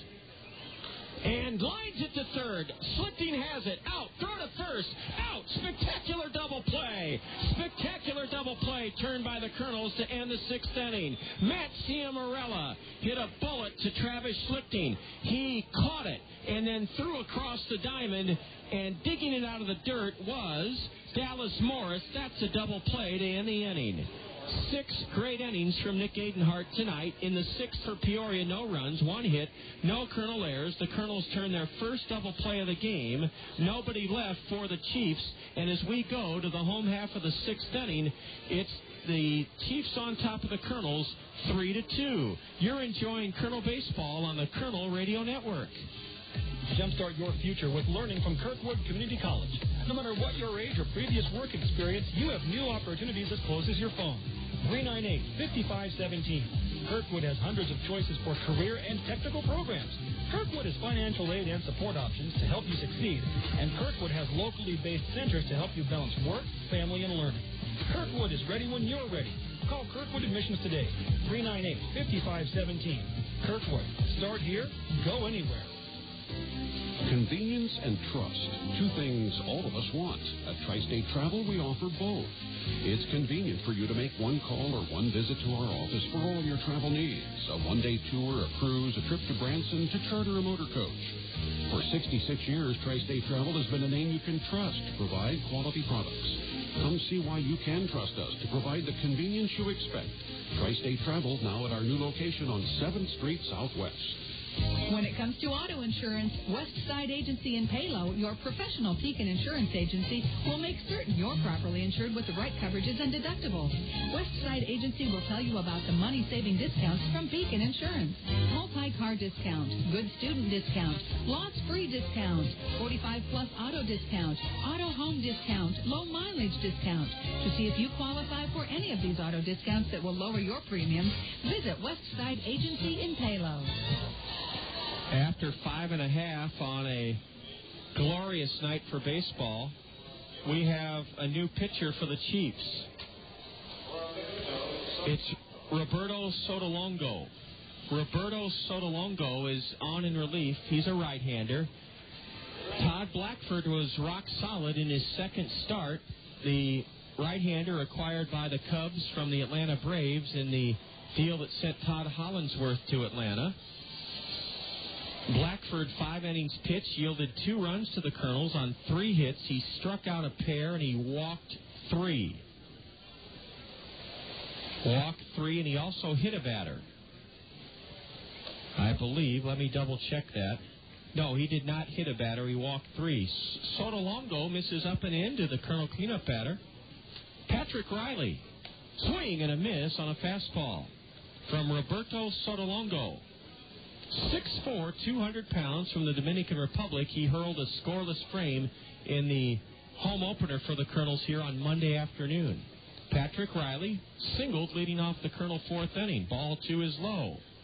1-run lead for the Chiefs, bottom of the 6th inning, and a winner to congratulate in our Springhouse Trivia question. Philip Lala of Marion will be receiving a Springhouse certificate for $5 in the mail.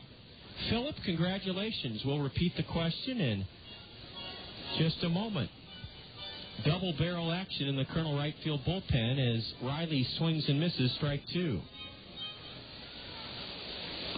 There's ball 3 just outside.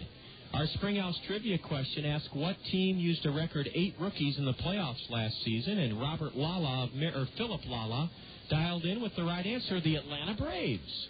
Riley corks one foul on the payoff pitch down the left field line, out of play. Yes, Atlanta just continues to amaze the baseball world. 14 consecutive division titles for John Sherholtz and Bobby Cox. That's a record that may never be broken. There's a walk. The payoff pitch was upstairs.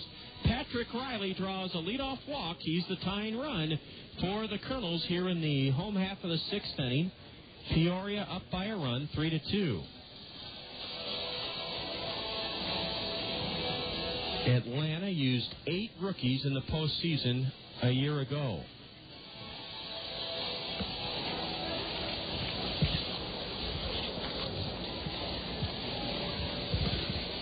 Is Travis Schlichting bunting? I doubt it. No, he based a base hit into left field. Schlichting was jammed, but he was strong enough to crank that one in the hole between the third baseman Taylor and the shortstop Johnston. Patrick Riley stops at second. Travis Schlichting reaches for the second time tonight after hitting the first Colonel home run of the season last night. And now let's see if Warner Madrigal is called upon to bunt. Warner failed in a sacrifice attempt in the series opener in Beloit, in the season series opener in Beloit last week. He's a key man in this sixth inning. The Kernels have the tying run at second, the go-ahead run at first with nobody out. Madrigal is grounded to third. Throw to second, and Riley just got back in hand first as Luis Rivera snuck into the left of Patrick Riley. Madrigal is grounded to third and flown to right. Bottom of the sixth inning, hits even at 4 apiece, 3-2 Peoria.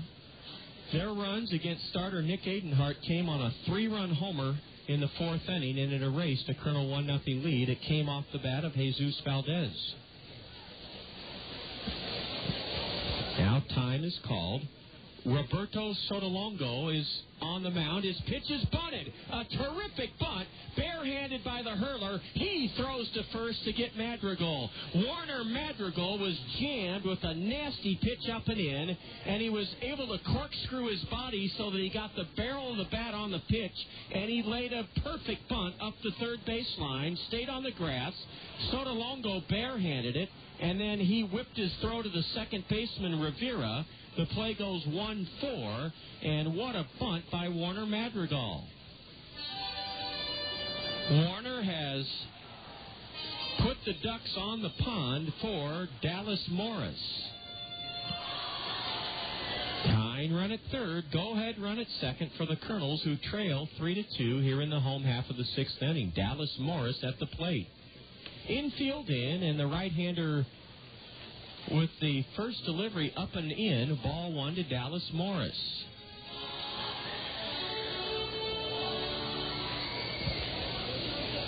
Swing and a miss as Morris chased a pitch chin high.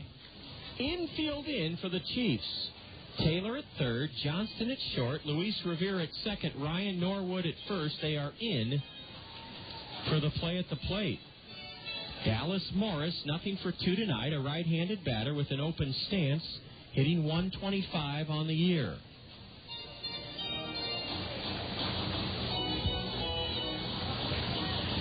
Lots of hitting room up the middle for Morris. Fastball inside. Inside corner, strike 2. Inside corner, strike 2. And that plate umpire has a very deliberate, almost delayed call. Dallas Morris wants to put the ball in play and try to tie this game. Ball 2, low and outside, and a terrific dart to his right by the catcher Justin Morgan to prevent a wild pitch. Dallas didn't play in last night's Colonel 6-0 win.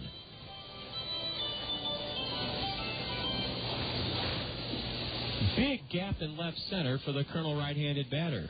Did he go around on a pitch down and away? Yes, he did, according to the base umpire. I thought he held up. Big strikeout for Sotolongo. Strike 3 swinging on Dallas Morris. What an opportunity for Jordan Renz to come through in the clutch. A nasty slider low and outside, and Sotolongo struck out Dallas Morris.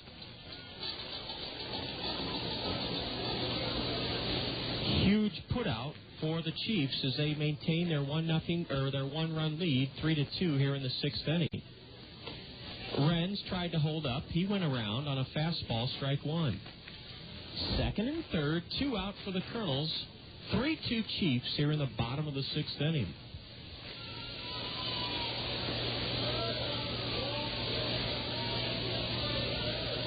Jordan is struck out twice. He's certainly capable of hitting the ball hard. Let's see if he can help the Kernels score a run or two here with 2 out. The right-hander Sotolongo steps off. Difference in the game, a 3-run homer in the fourth inning by Jesus Valdez. It looks like the Kernels will go to their bullpen. They have 2 right-handers ready to go in relief of Nick Adenhart. Meanwhile, Jordan Renz looks at a slider outside, ball 1.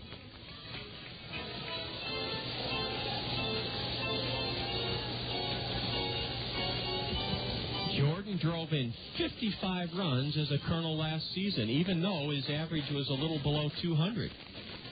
Swing and a miss on a changeup, strike two.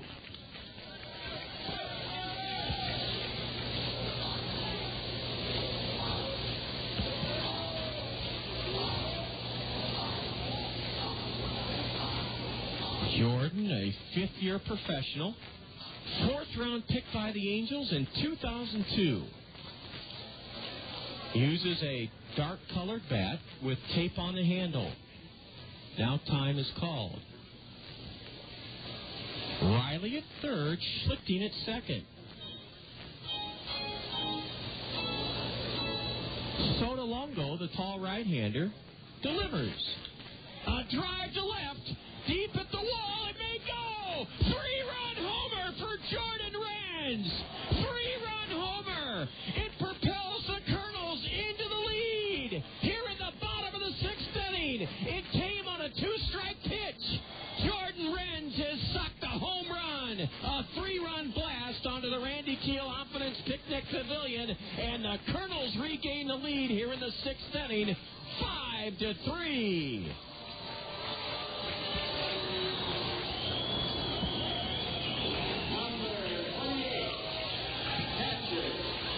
Jordan Renz cut his stroke down a little bit, choked the bat, and has connected big time with a three-run homer.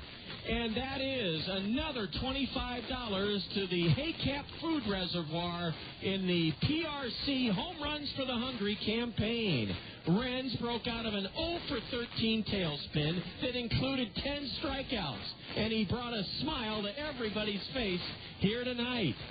Oh, Jordan Renz breaking out of an 0-for-13 start that included 10 strikeouts. Renz has given the Kernels the lead 5-3 here in the bottom of the sixth inning. Meanwhile, Flint Whipkey has taken 3 pitches inside. He's ahead 3-0. And now taking all the way, Flint takes strike one. Jordan Renz with a 2-out, 3-run homer. Whipkey walks. Ball 4 to Flint.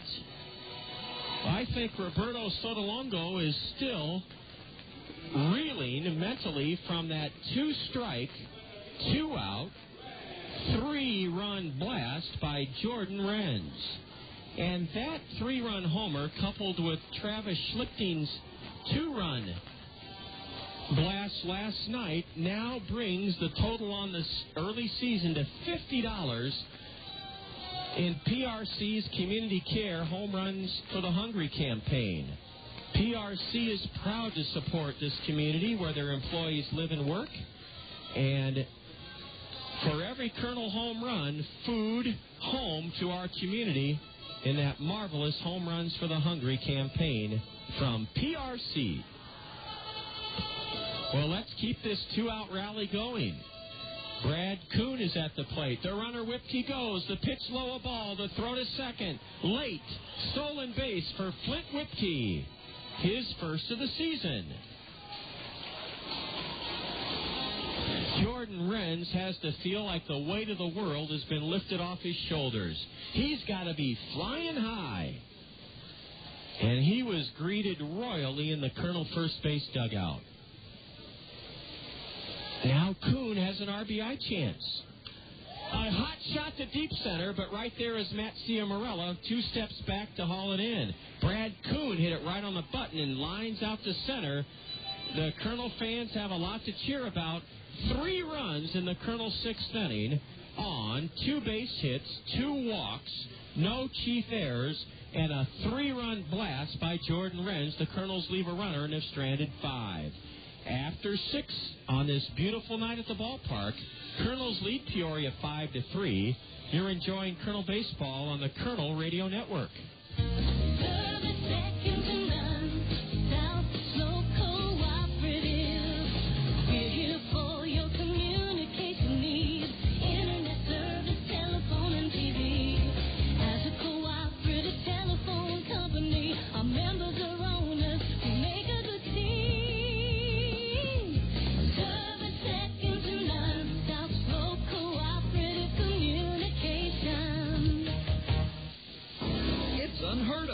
and industry first. A car and truck from the same manufacturer to win the coveted Motor Trend Car of the Year and Motor Trend Truck of the Year in the same year. And the award goes to Honda. Yes, the 2006 Honda Civic wins the Motor Trend Car of the Year, and the 2006 Honda Ridgeline wins for Motor Trend Truck of the Year. And you can find them both at Randy Kill Honda on Center Point Road Northeast. Randy Kill Honda is the home of confidence. Check out their huge selection of new inventory, including the Honda Civic Hybrid, with fuel savings of up to 50 miles per gallon on the highway. You owe it to yourself to see why Motor Trend voted the Honda Civic and the Honda Ridgeline the Motor Trend Car and Motor Trend Truck of the Year for 2006. Visit Randy Kill Honda in person on Center Point Road Northeast or online at randykeel.com. Randy Kill Honda, where they treat you right. Bolstered by a 2-out, 3-run dinger from Jordan Renz, the Kernels carry a 5-3 lead to the top of the 7th, and we have a U.S. Cellular call to the bullpen. This call to the Kernel bullpen, sponsored by U.S. Cellular. Get your wireless relief with Call Me Minutes only from U.S. Cellular. Nick Adenhart gives way to right-hander Brock Butcher. Nick Adenhart's final line, he went 6 innings, gave 3 runs to the Chiefs on 4 hits. Nick struck out 6 in 6 innings, walked 1, and he hit a batter. Also charged with a wild pitch, Nick Adenhart could be the winner, cannot be the loser. The U.S. Cellular call to the Kernel bullpen has Brock Butcher, a 22-year-old right-hander, making his pro debut. Brock is out of Oxnard Community College in California, and this is his first appearance as a professional. Brock Smith Butcher, Santa Ynez High School and Oxnard Community College. First pitch is in at the knees for a strike called from Brock Butcher to Jesus Valdez, who put Peoria ahead 3-1 his last time up. He hit a 3-run homer onto the Randy Keel Confidence Pavilion. Ground ball sharply hit to Travis Schlichting. Travis has it and across the diamond for the first out of the inning. Jesus Valdez got good wood on it and hit it sharply to the Kernel third baseman. And Brock Butcher has probably seen some of the butterflies disappear from his midsection as he gets the first batter here in the 7th inning. Here's Johnny Defendis, who's popped to short and grounded to short. Johnny's a left-handed batter. Again, Ryan Leahy took over at second base in the 4th inning for the Kernels, and Larry Infante moved to short. Heinle Stacia was lifted from this game, and let's hope he's all right. He has had his 6-game hitting streak snapped. Ball too low from Butcher. Brock spells his name B-R-O-K, not B-R-O-C-K, B-R-O-K, Brock Butcher. The 2-0 to Defendis. Nubbed foul to the screen, strike 1. 5-3 Kernels here in the top of the 7th inning. Lindale Dental will have everybody on their feet singing Take Me Out to the Ball Game. The 7th inning stretch coming up, sponsored by Lindale Dental. Here's a ground ball hit inside the bag at first, rattling around in the right field corner. It ricochets back towards Warner Madrigal, who guns it into the cutoff man, Leahy. It's a stand-up 1-out double for Johnny Defendis. Johnny just snapped an 0-for-16 start to his season as he grounded one between Dallas Morris and the base at first for a 1-out double. Hits even now at 5 apiece. Both teams have right-handers up and throwing in their bullpens. Peoria in their Chicago Cub look-alike road uniforms, gray with Cub blue socks, Cub blue shoes, red numbers trimmed in white, and blue batting helmets. Butcher to the right-handed hitting Justin Morgan, the catcher, and he paints the inside corner for a strike called. Brock's not a very big guy. They list him at 6'1", 210. Angel 25th round pick a year ago. 22 years old, making his professional debut. The next one is low and away, a fastball. Runner at second for Peoria. 1 out, 7th inning, 5-3 Kernels. Tim Madison, a right-hander, is warming up in the Kernel bullpen. Tim Madison. And the next delivery is low and in, and it's 2-1 to Justin Morgan. Both ball clubs are leaning on the green padded railing of their dugouts, taking a keen interest in the action unfolding as second baseman Leahy darted into the bag at second, and Brock Butcher stepped off the rubber.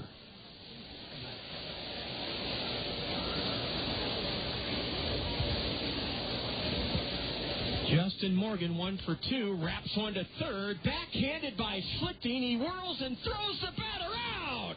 Defensive jam at third by Travis Schlichting. That hard-hit smash turned him around in a 360-degree direction. In other words, a complete circle. And he made a snow cone nab or stab of that ball. Then he righted his feet, and I mean he threw a beam to first to get Justin Morgan. Some play at third by Travis Schlichting. Wow. Time was called as Brock Butcher whirled and threw to second. Luis Rivera is the batter. He struck out and grounded to second in his 2 at-bats against the Kernel departed starter Nick Adenhart. 2 gone, runner in scoring position at second for the Chiefs. And a pitch in on the batter's hands is chopped to shallow short. Larry Infante charges and unloads to get Luis Rivera. It went 6-3, and here comes that Lindale Dental 7th inning stretch. In the 7th, no runs for the Chiefs, 1 hit. There were no Kernel errors. Peoria leaves 1. They've stranded 3. We go to the home half of the 7th. Everybody up for the Lindale Dental 7th inning stretch. It's the Kernels 5, the Chiefs 3. You're enjoying Kernel Baseball on the Kernel Radio Network. Cedar Rapids' oldest wholesale greenhouse is also Cedar Rapids' full-service landscaping and lawn care center. Cedar Rapids Greenhouses has been serving eastern Iowans for 50 years at the corner of Johnson Avenue and Edgewood Road, behind Guppy's on the Go. Cedar Rapids Greenhouses has a full line of trees and shrubs like magnolias, maples, and lilacs. And for a limited time, buy any potted tree and Cedar Rapids Greenhouses will deliver and plant it free. If you're searching for the right beautification project, let the trained landscape designers at Cedar Rapids Greenhouses help you create a unique plan for your home. From retaining walls to ponds, waterfalls, and fountains, they'll work within your budget and taste, and they do free estimates. Lawn care featuring mowing, fertilization, seeding, sodding, aeration, dethatching, maintenance, and cleanup are all done with care and precision. For the highest quality and low prices, see the difference at Cedar Rapids Greenhouses, Eastern Iowa's full-service landscapers at the corner of Johnson Avenue and Edgewood Road. Hi, I'm Phil Andrews, your local Pekin insurance agent at Andrews Insurance in Cedar Rapids. I'd like to introduce you to an easy-to-understand, affordable life insurance plan with great benefits. It's simplified issue whole life from Pekin Insurance. The plan requires no medical exam, has guaranteed rates for life, and a guaranteed cash value. Life insurance made simple and affordable from Pekin Insurance. To learn more, contact me, Phil Andrews, at Andrews Insurance. Back to action, home half of the 7th inning, 5-3 Kernels.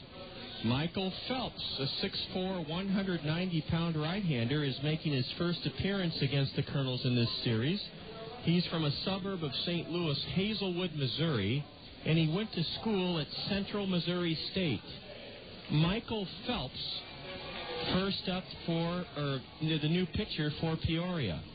And he misses inside, ball 1, to Larry Infante. Larry has driven in 2 of the Kernel 5 runs. And a high drive to right, and right in his tracks, Jesus Valdez has it. Larry Infante sent it hard and high to right field, but it was caught for the first out of the 7th inning. Ryan Leahy bats for the second time. He came in At second base in the fourth inning, Larry Infante went over to short as Heinle Stacia was lifted in this game. Michael Phelps was a Cub 11th round pick last year. 21-year-old right-hander. And a 91-mile-an-hour fastball is in for a strike to Ryan Leahy. Leahy had 3 hits in the Kernels' 6-0 win last night. Right-handed batter. And he takes outside for ball 1. The center fielder, Matt Ciamarella, is playing Leahy into right center.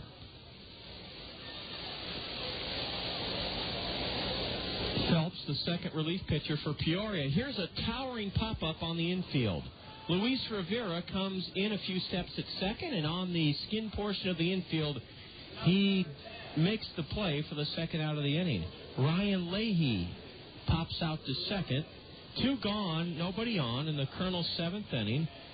Patrick Riley got the Kernel 3-run 6th inning rally started when he drew a leadoff walk against reliever Roberto Sotolongo. Mike Phelps, the pitcher. He appeared in 12 games with the Chiefs last year. The first pitch is way high, ball 1 to Patrick Riley. 5-3 Kernels, bottom of the 7th inning.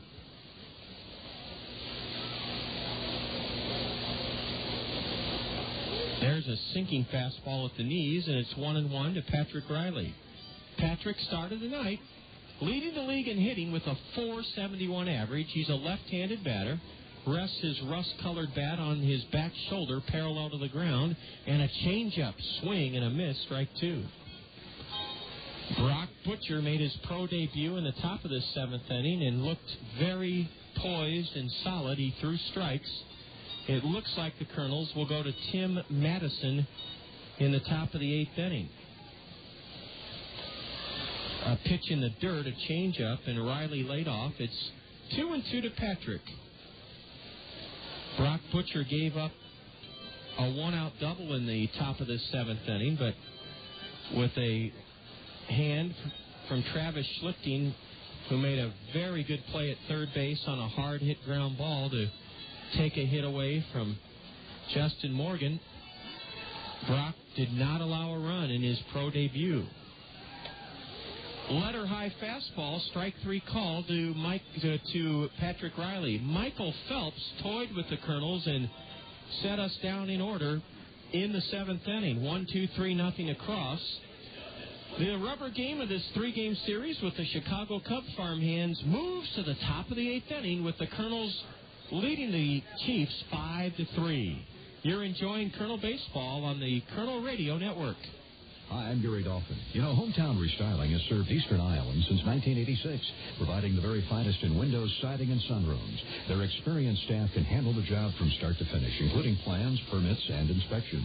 Plus, Hometown Restyling is nationally recognized by Professional Remodeler, Qualified Remodeler, and Remodeling magazines. Call Hometown Restyling for your next remodeling project, or better yet, visit one of our beautiful showrooms in Hiawatha or Coralville. Hometown Restyling, because there's no place like home. Solid Waste and Recycling Services' most valuable player is that big, sturdy cart you use to put your yard and organic debris into. Yardie. Yardie's a real workhorse when it comes to gobbling up your lawn and garden debris. You can expand its capacity by mulching your leaves and other yard debris with your lawnmower, leaf vacuum, or leaf blower. Yardie's okay swallowing up brush and branches, but he'd prefer that you bundle and tie them together and place them beside him. Remember, your Yardie can do more for you if you give him those 2 special treatments, mulching and bundling. Your home is a place for savoring all the good things in life. It's a place for celebrations. It's a place where memories are created. To make sure your home is properly insured, visit Sheets Forest Draper in Marion, your professional Pekin insurance agency. Sheets Forest Draper will give you all important details about homeowners insurance with complete coverages and surprisingly affordable rates. Visit Sheets Forest Draper in Marion for homeowners insurance for your well-lived and well-loved home. A Jordan Wren's 2-out 3-run homer propelling the Kernels into a 5-3 lead. It came in the 6th inning. We go to the top of the 8th inning. And this call to the Kernel bullpen is sponsored by U.S. Cellular. Get your wireless relief with Call Me Minutes only from U.S. Cellular. Tim Mattison, Mattison, 23-year-old right-hander who hurled 3 scoreless innings in Beloit on that frigid... Well, it was better conditions last Saturday in Beloit. It was still cool, but Madison helped the Kernels to an extra inning triumph over the Snappers. He pitched 3 scoreless innings, allowed no runs on 2 hits, struck out 4, walked none.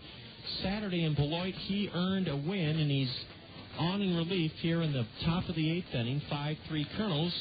Swinging at the first pitch and bouncing it foul to the on-deck circle is Robinson Chirinos.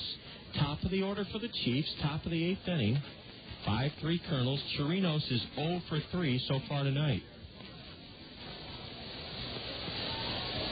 1 scoreless inning from Brock Butcher in his professional debut. Swinging a foul up onto the Miller mezzanine terrace. Strike 2 on Robinson Chirinos. There are 2 ways you can take in the wholesome, affordable family entertainment that we serve up here all spring and summer long. You can call our ticket office at 896-7560, 896-7560, or visit the Kernels online to order tickets at www.kernels.com. Meet me at the stadium. That's our theme this season, and a good-sized crowd is on hand here tonight. Ball 1 is upstairs to Chirinos. And now a foul popped over the Colonel first base dugout out of play. Peoria has a tall lefty up in their bullpen. Let's see who that is. Ed Camposano. Ed Camposano is warming up for Peoria in their bullpen. Chirinos on a curve, swings and misses. Tim Madison took something off that breaking pitch and got Chirinos swinging. Well, Tim Madison has been something. His wife, Cassandra, was the winner of our Bruce Moore Bonanza this past weekend in Beloit, and I sure hope when Cassandra visits Tim, she'll be able to visit Bruce Moore. Whistling the first pitch from Madison foul straight back is Dylan Johnston. He's 1 for 3. He tripled in the first inning. Kernels with a 2-run lead, 5-3 in the top half of the 8th inning. Line drive, lashed over the head of Travis Schlichting down the left field line, cut off by Riley. Patrick hits the cutoff man at short and holds Dylan Johnston to a long single. Dylan Johnston laced a base hit just over the head of Travis Schlichting, and the Chiefs have their 6th hit of the night, and they have the tying run at the plate now in Brandon Taylor. Still a hard-to-believe, comfortable 68 degrees here at Veterans Memorial Stadium. You'd think we were in sunny Southern California this week.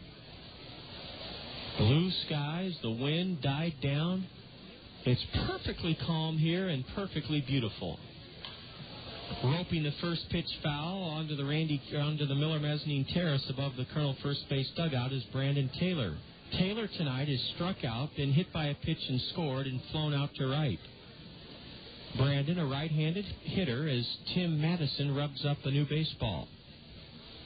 Tim is out of the University of South Florida in Tampa. The Kernels have turned 1 double play tonight and would love another one in this tight spot. Curve, and it's sliced off the end of the bat, down the line and right. Madrigal a few steps to his left, near the line, puts it away. Brandon Taylor flies to right, and there are 2 gone here in the Chief 8th inning.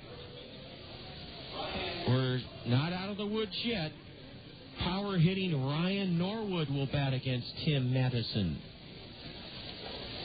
Tim was an Angel free agent signee last May, and he pitched 20 games for the Pioneer League champion Orem Owls in Utah.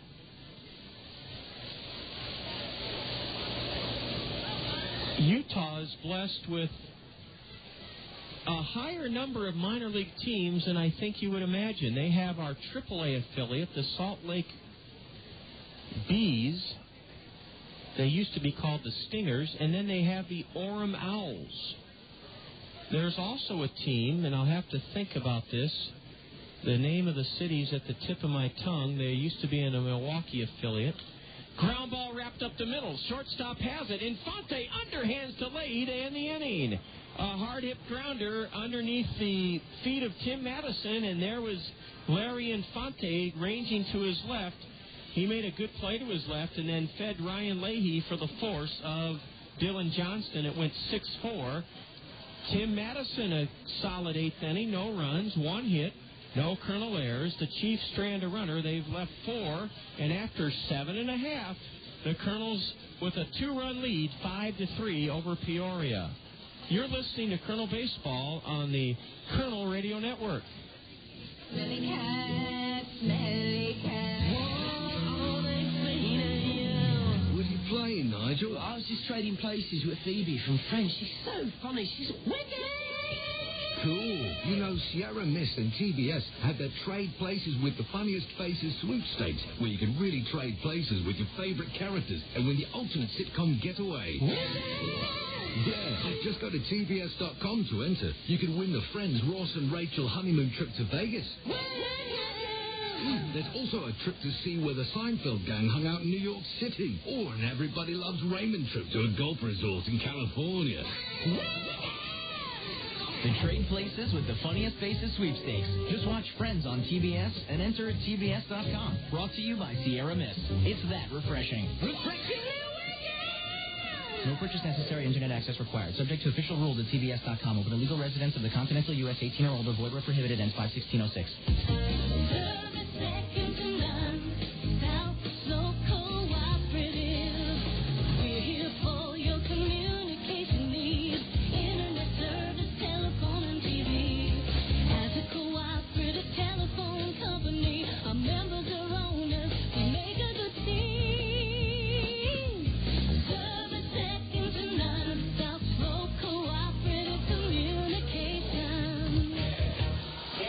The numbers 5, 6, and 7 men in the Allen Motor Company Colonel lineup to face 6'4" lefty Ed Campesano. Campesano's from the Dominican Republic, and he's been around. He's only 23 years old, but this is his third year professional baseball. He's an imposing figure on the mound. So is Travis Schlichting at the plate, and Travis cuts on the first delivery from the lefty and fouls it away to the right, strike one. 5-3 Colonels, home half of the eighth inning. Well, for the life of me, I just can't think of the name of that.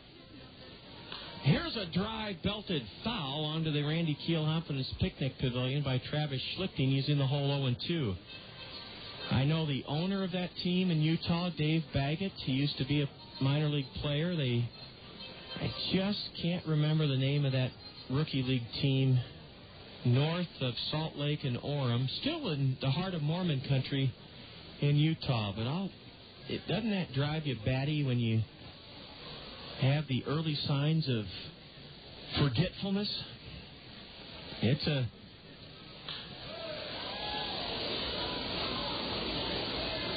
reality we all have to deal with at some time in our lives.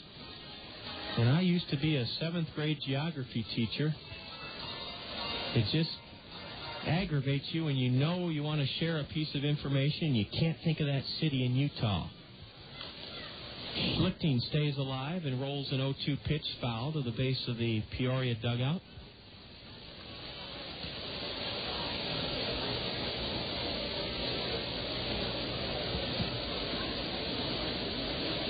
Travis singled and was aboard on Jordan Renz's 3-run blast in the 6th inning. It's the difference in the game now. Campesano with a fastball, and that one is sent flying over the Plaza's bleachers down the right field line. Our baseball fun fact.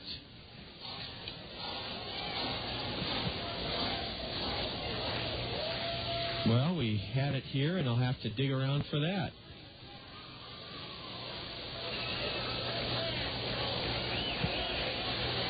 Ball 4, did the pitch hit Travis Schlichting?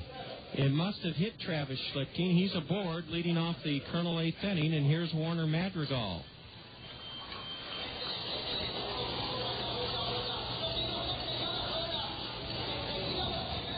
Well, knowing me, I probably pitched the baseball fun fact. So we'll rummage around in the garbage. Sure enough, there it is. Oh, brother. I'm not a coffee drinker, but maybe I should become one to send some electricity through my veins. Strike one to Warner Madrigal. Runner at first, nobody out. The Kernels could sure use some insurance, a narrow 2-run lead here in the 8th. Madrigal rolls one a third of the way to the mound. Camposano pops off the hill, barehands it, and whirls to throw out Warner Madrigal. Warner topped that pitch and advances Schlichting to second. A swinging bunt by Warner Madrigal. He's retired 1-3, pitcher to first.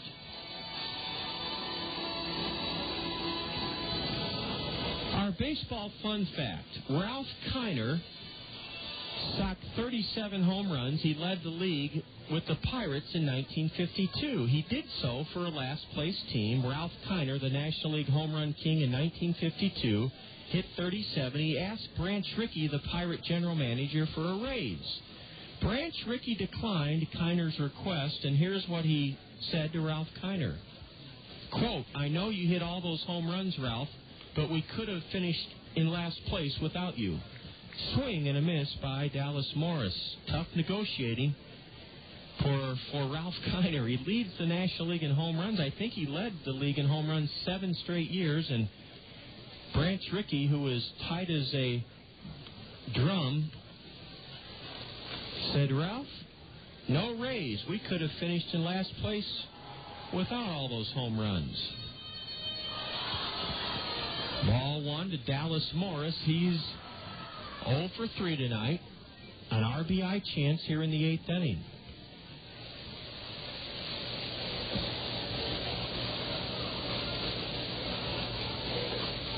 Fastball high and away from the tall lefty, Ed Camposano. Roberto Sotolongo's the pitcher of record for Peoria. He pitched the 6th inning, surrendered in that inning 3 runs on 2 hits, struck out 1, walked 2.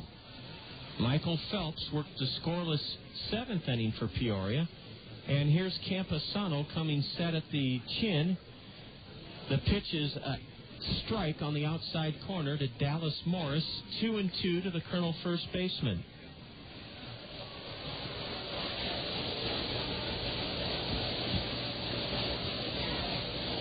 Big gap in left center as Camposano comes set. Dallas wraps one on the ground to second. Up with it is Luis Rivera. On to first for the second out of the inning. Travis Schlichting races to third. He's there with 2 outs as Dallas Morris grounds to second. Listen to the hand for Jordan Renz, who clubbed his first hit of the season, a 2-out, 3-run homer his last time up. It propelled the Kernels from a 3-2 deficit to their current 5-3 lead. Here's a drive smacked into left center. Extra bases for Jordan Renz. Schlichting scores to make it 6-3 Kernels. Jordan is in at second with an RBI stand-up double. Jordan Renz hammered that first pitch from Camposano and plugged the gap in left center between Defendis and Ciamarella. It was Johnny Defendis who retrieved it at the base of the 378 mark. Travis Schlichting, who was hit by a pitch to open up this 8th inning, scores from third, and it's a 6-3 lead for the Kernels. Strike 1 in to Flint Whipkey. 6-3 Kernels, bottom of the 8th inning. Whipkey, our South Slope Communications Triple Play Show guest earlier tonight, swings at an off-speed pitch, didn't get it. Strike 2 to Flint. Flint has walked and scored, flown to center, and walked and stolen a base. 0 for 1 on the night. Renz at second with 2 away here in the bottom of the 8th inning. Swing and a foul. That one glanced off the shin guard of Justin Morgan, the chief catcher.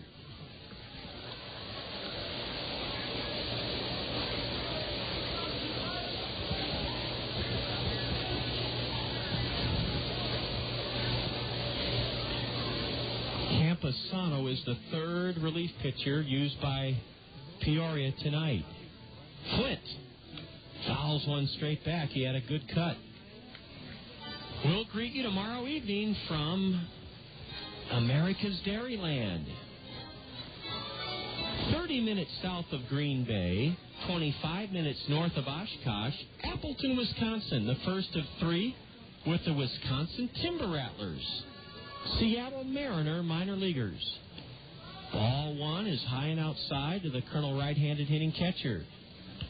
Matt Ciamarello, the center fielder, is shifted over to the right, playing Whipkey to hit the other way.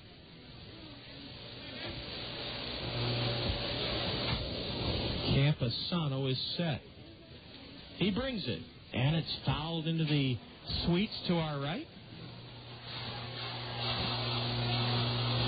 We'll have an attendance to share with you after the Colonel's bat here in the eighth inning.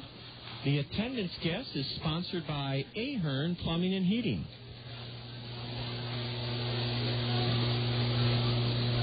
Now Flint lines it between the pitcher's legs into center. Renz is turning towards the plate. He'll score without a play. 7-3 Kernels on an RBI single, laced right between the pitcher's legs into center field for Flint Whipkey. The Kernels have tacked on a big pair of runs here in the home half of the eighth inning and now have their biggest lead of the game, 7-3. Here in the bottom of the eighth inning.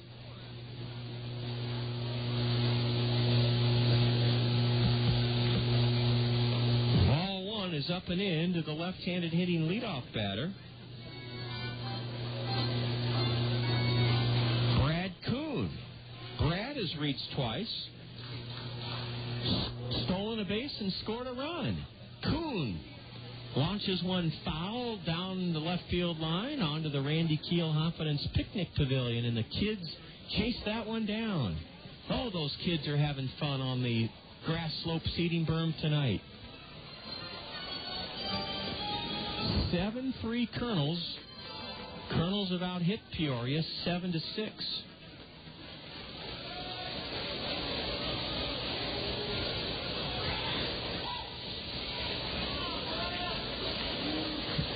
Big gap in right center for Brad Kuhn.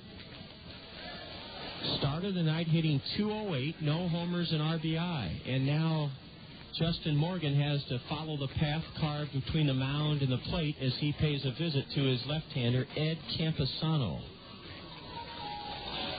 Jody Davis and his Peoria Chiefs will open their home season at O'Brien Field in the heart of Illinois tomorrow night. We'll leave tomorrow morning at 7 o'clock on our Tri-State Travel Motor Coach for Appleton. A changeup and a swing and a miss by Brad Kuhn. He goes down on strikes for the Kernels in the eighth inning. 2 runs on 2 hits, a hit batter. There were no chief errors, and the Kernels leave a runner. They're 6th stranded of the evening. After 8, the Kernels are 3 outs away from taking the rubber game of this 3-game set with Peoria. Kernels on top of the Chiefs, 7-3. You're listening to Colonel Baseball on the Colonel Radio Network. It's unheard of and industry first. A car and truck from the same manufacturer to win the coveted Motor Trend Car of the Year and Motor Trend Truck of the Year in the same year. And the award goes to Honda. Yes, the 2006 Honda Civic wins the Motor Trend Car of the Year, and the 2006 Honda Ridgeline wins for Motor Trend Truck of the Year. And you can find them both at Randy Kehl Honda on Center Point Road Northeast. Randy Kehl Honda is the home of confidence. Check out their huge selection of new inventory, including the Honda Civic Hybrid, with fuel savings of up to 50 miles per gallon on the highway. You owe it to yourself to see why Motor Trend voted the Honda Civic and the Honda Ridgeline the Motor Trend Car and Motor Trend Truck of the Year for 2006. Visit Randy Kehl Honda in person on Center Point Road Northeast or online at randykehl.com. Randy Kehl Honda, where they treat you right. Hy-Vee, the most respected and recognized brand name in our entire great state. Your Cedar Rapids and Marion Hy-Vees value the vital role professional baseball plays in our community's fabric. Our treasured tradition of affordable, wholesome entertainment that brings families, friends, work colleagues, and customers together for lifelong memories. Your Cedar Rapids and Marion Hy-Vees are proud to support the best thing going in eastern Iowa, the wonder of Kernels baseball.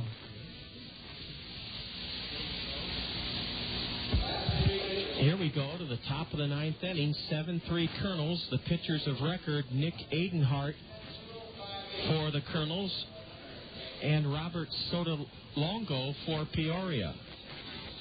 Tim Madison surrendered a one-out single in the eighth inning, and he'll work the ninth inning.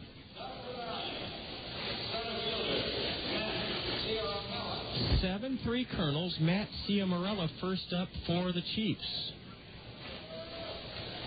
1,263 taking in this third game, the rubber game of the three-game series, and they've enjoyed a wonderful entertainment experience here at the ballpark. We invite you to do the same.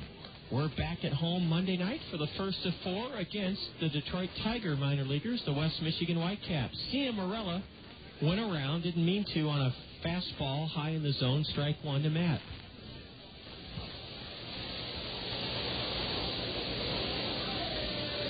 Brad Kuhn shifted around to his left in center field, and a changeup drops in low. It's 2-1 to Ciamarella.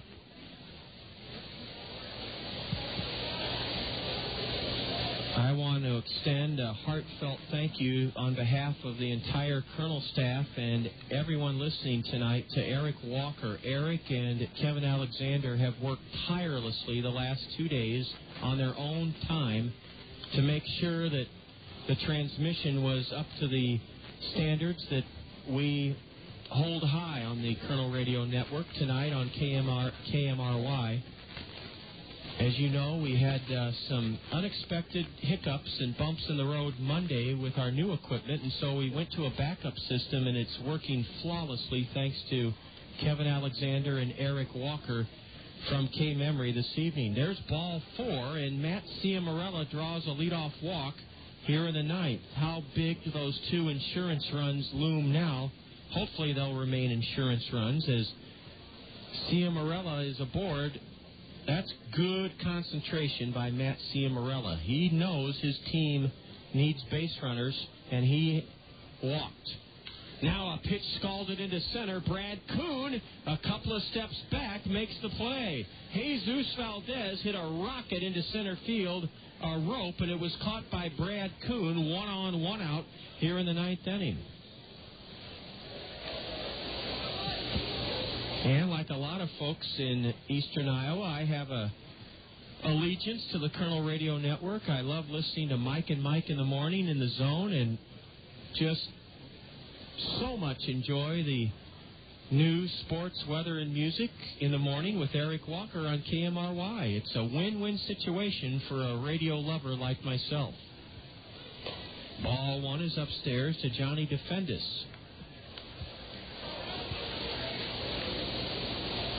A right-hander is up on his feet in the Kernel bullpen. Defendis, a left-handed hitter. 1 out here in the ninth inning. Kernels lead it by 4, 7-3. A high can of corn into right center. Warner Madrigal on the run. Now back further, and in deep right center, Warner lassos it in for the second out of the inning. Johnny Defendis gave it a ride into deep right center. Warner Madrigal went back to get it. 2 away in the ninth inning, 7-3 Kernels. The right-hander tossing lightly in the right field bullpen is Ryan Aldridge. Ryan accompanied us to St. Jude's School this morning on behalf of Toyota Financial Services and the Gazette to encourage the kindergartners through third graders to read in our 8th annual summer reading program. And we thank Ryan Aldridge for being such a great role model to the girls and boys at St. Jude's earlier this morning. Ryan played the violin in our story this year, the Bat Boy and his violin. And we had a strong contingent from the Kernel front office at St. Jude. Strike one called to the batter. Now a curve high to Justin Morgan, 1 for 3. We're just past the top of the hour, and you're listening to Kernel Baseball on 1450 KMRY, Cedar Rapids.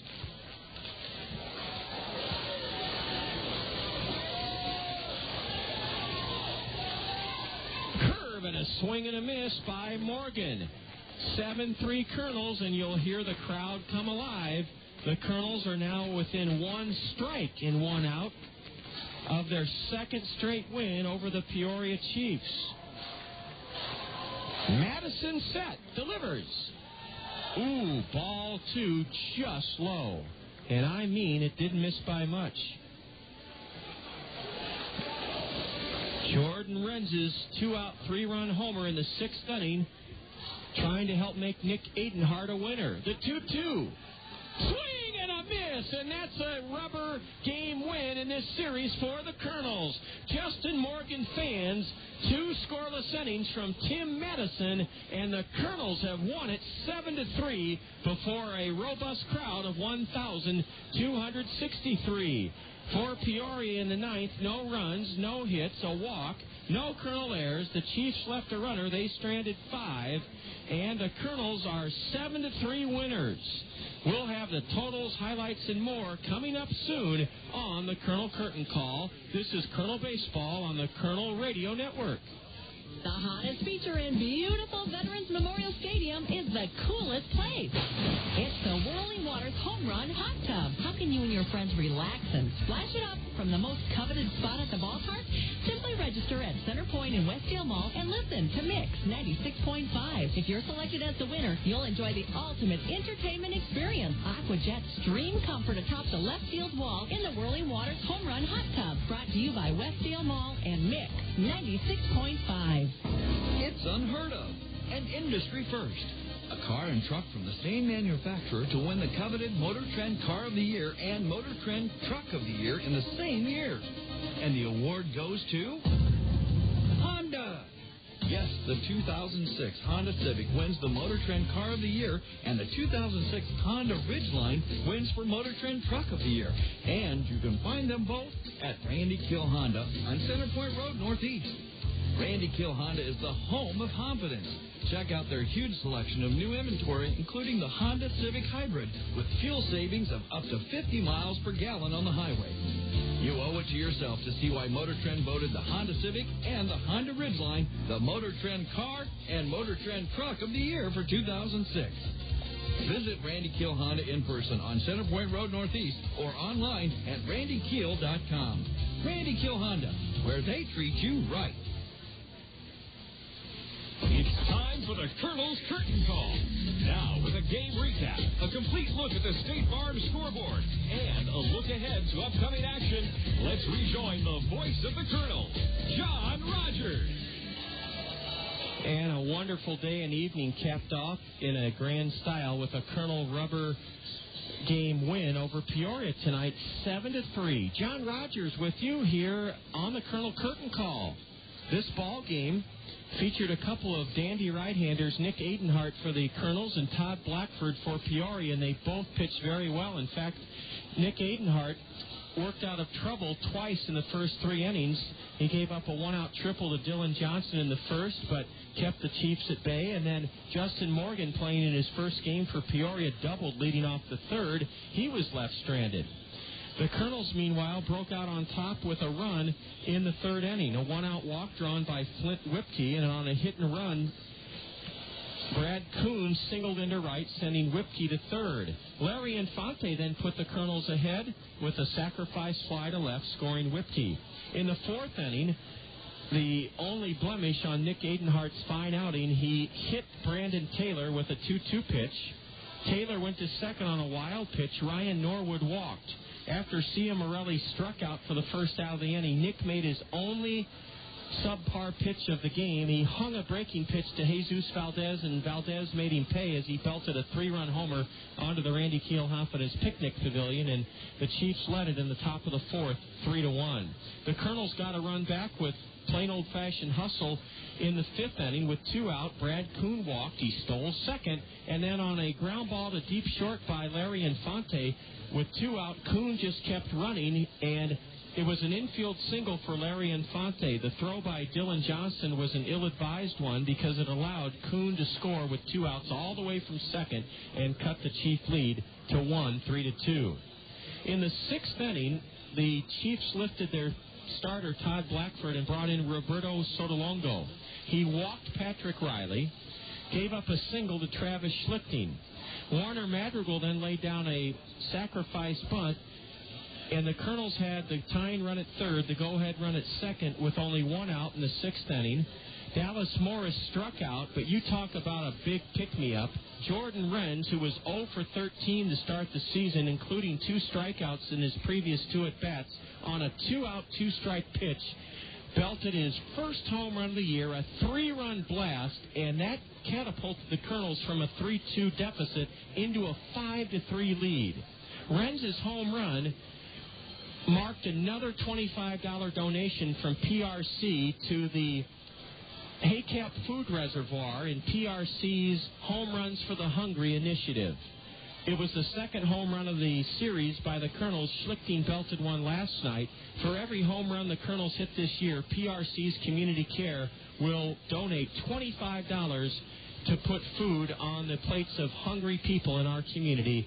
The donation goes to the Haycap Food Reservoir.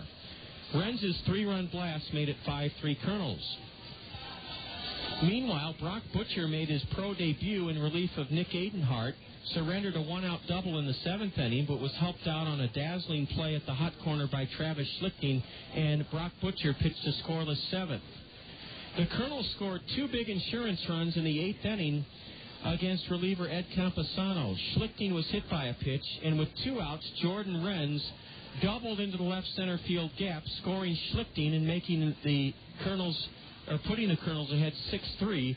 Flint Whipkey, our South Slope Communications Triple Play Show guest, followed with an RBI single to center. Renz scored to make it 7-3. Tim Madison worked a scoreless 8th and 9th, and the Kernels won it 7-3.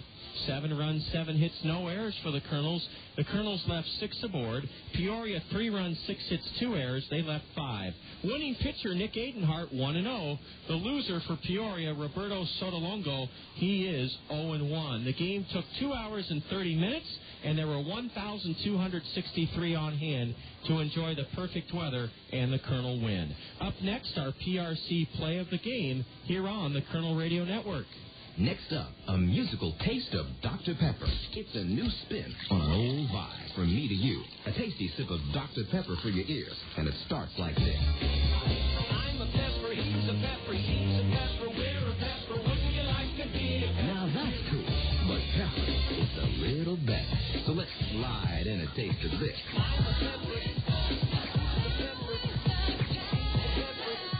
Right on. But there's still more to it. I mean, there's nothing like it, because every sip is a kick and mash up of 23 different flavors. So for the true taste of Dr. Pepper, we dial it up even more.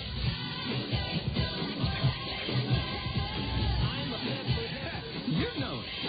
With 23 flavors mixed into one bold taste, every sip is a cool mix of music to your mouth. Dr. Pepper, there's more to it.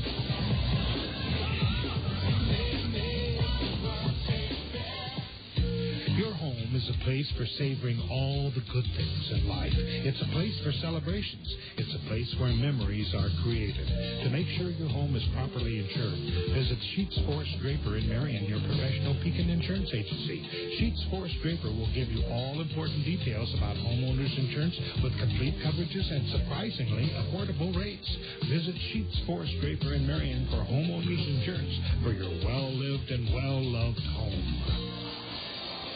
Welcome back to the Colonel Curtain Call. The Kernels win the rubber game of the series against Peoria 7-3 behind Nick Adenhart. Before we get to our PRC play of the game, a little trick I'll share with you when you have a memory lapse like I did in that eighth inning trying to think of the third professional baseball team in Utah, the Orem Owls, the Salt Lake Buzz, both Angel affiliates.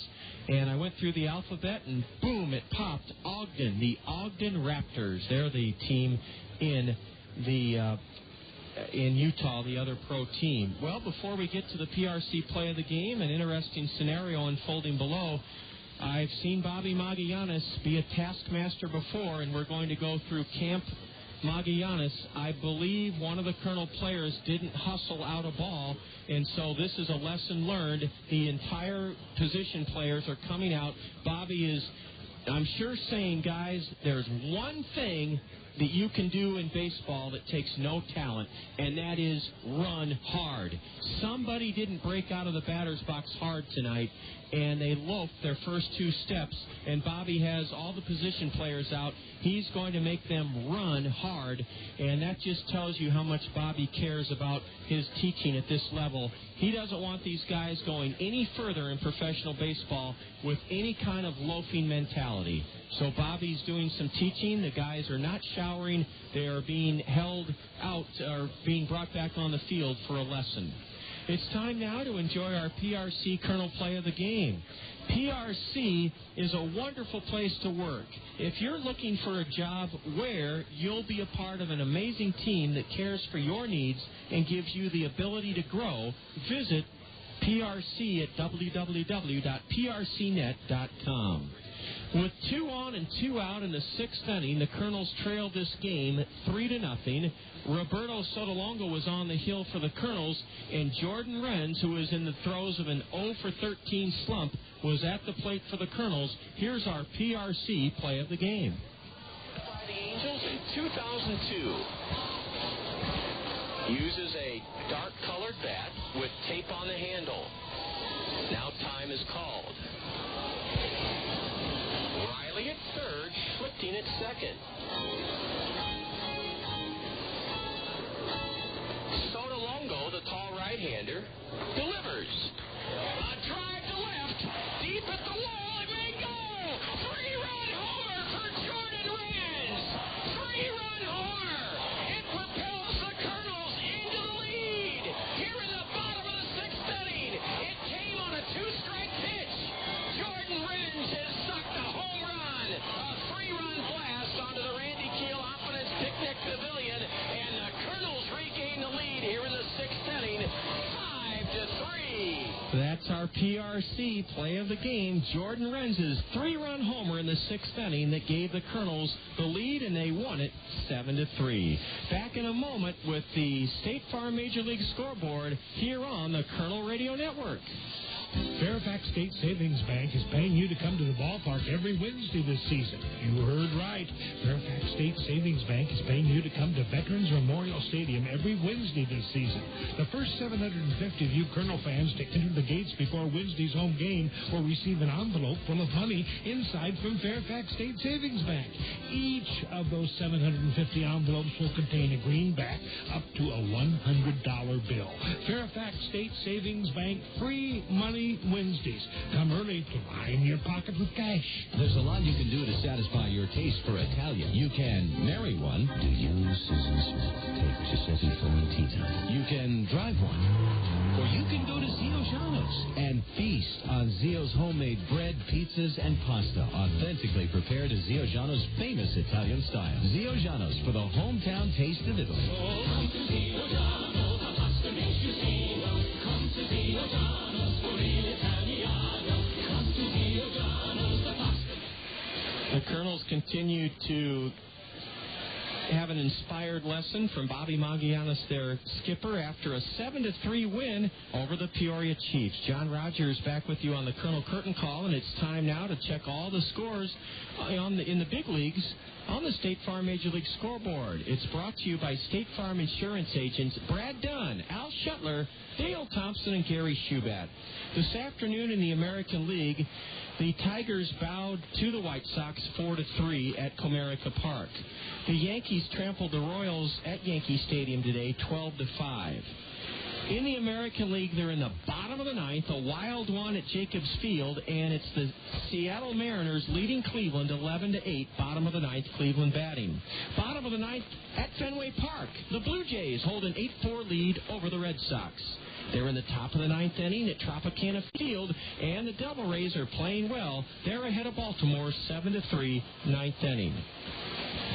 We're in the top of the 8th inning at the Metrodome, and it's the Twins leading Oakland 6-5 in the top of the 8th.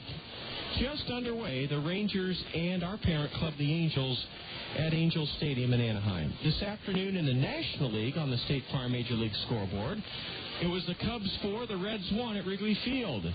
San Diego dumped the Marlins 7-2 in Miami this afternoon. San Diego 7, the Marlins 2. A final from PNC Park. It was the Pirates 9 and the Dodgers 5. The Mets raised their record to 6-1 as they sunk the Nationals at RFK Stadium 3-1. They're in the top of the 8th inning at Turner Field with Philadelphia ahead of the Braves 7-3. The Cardinals are well ahead of the Brewers at the new Busch Memorial Stadium. St. Louis 8, Milwaukee 3, top of the 7th. Just underway at Bank One Ballpark, the Rockies 2, the Diamondbacks 1. Rockies are playing good baseball. They lead Arizona 2-1, top of the 2nd in Phoenix. And the Astros and Giants have been postponed due to rain. That's our complete look at the State Farm Major League scoreboard. It's brought to you by Dale Thompson, Gary Shubat, Brad Dunn, and Al Shetler, State Farm Insurance agents. Let's give you one score from the Midwest League, and that one score involves the team that we will play tomorrow night in Appleton. The Wisconsin Timber Rattlers beat Beloit soundly 7-1 in southern Wisconsin earlier this evening. Well, that does it from Veterans Memorial Stadium. Again, I want to give a genuine and heartfelt thanks to the Kernel Radio Network, specifically Nels Christensen in the zone, and Kevin Alexander and Eric Walker. Eric worked last night and tonight, and he has to rise before most of us even think about our alarm going off. Eric has to arise at 4 tomorrow morning to host his morning show. Thanks to all of those great folks for making our transition into our backup system so successful. We'll greet you tomorrow evening here on KMRY on the Kernel Radio Network at 6:10 with the South Slope Communications Triple Play Show from Appleton, Wisconsin. For our producer and engineer, Eric Walker, I'm John Rogers. The Kernels win it 7-3, and so long from the ballpark. This has been Kernel Baseball on the Kernel Radio Network.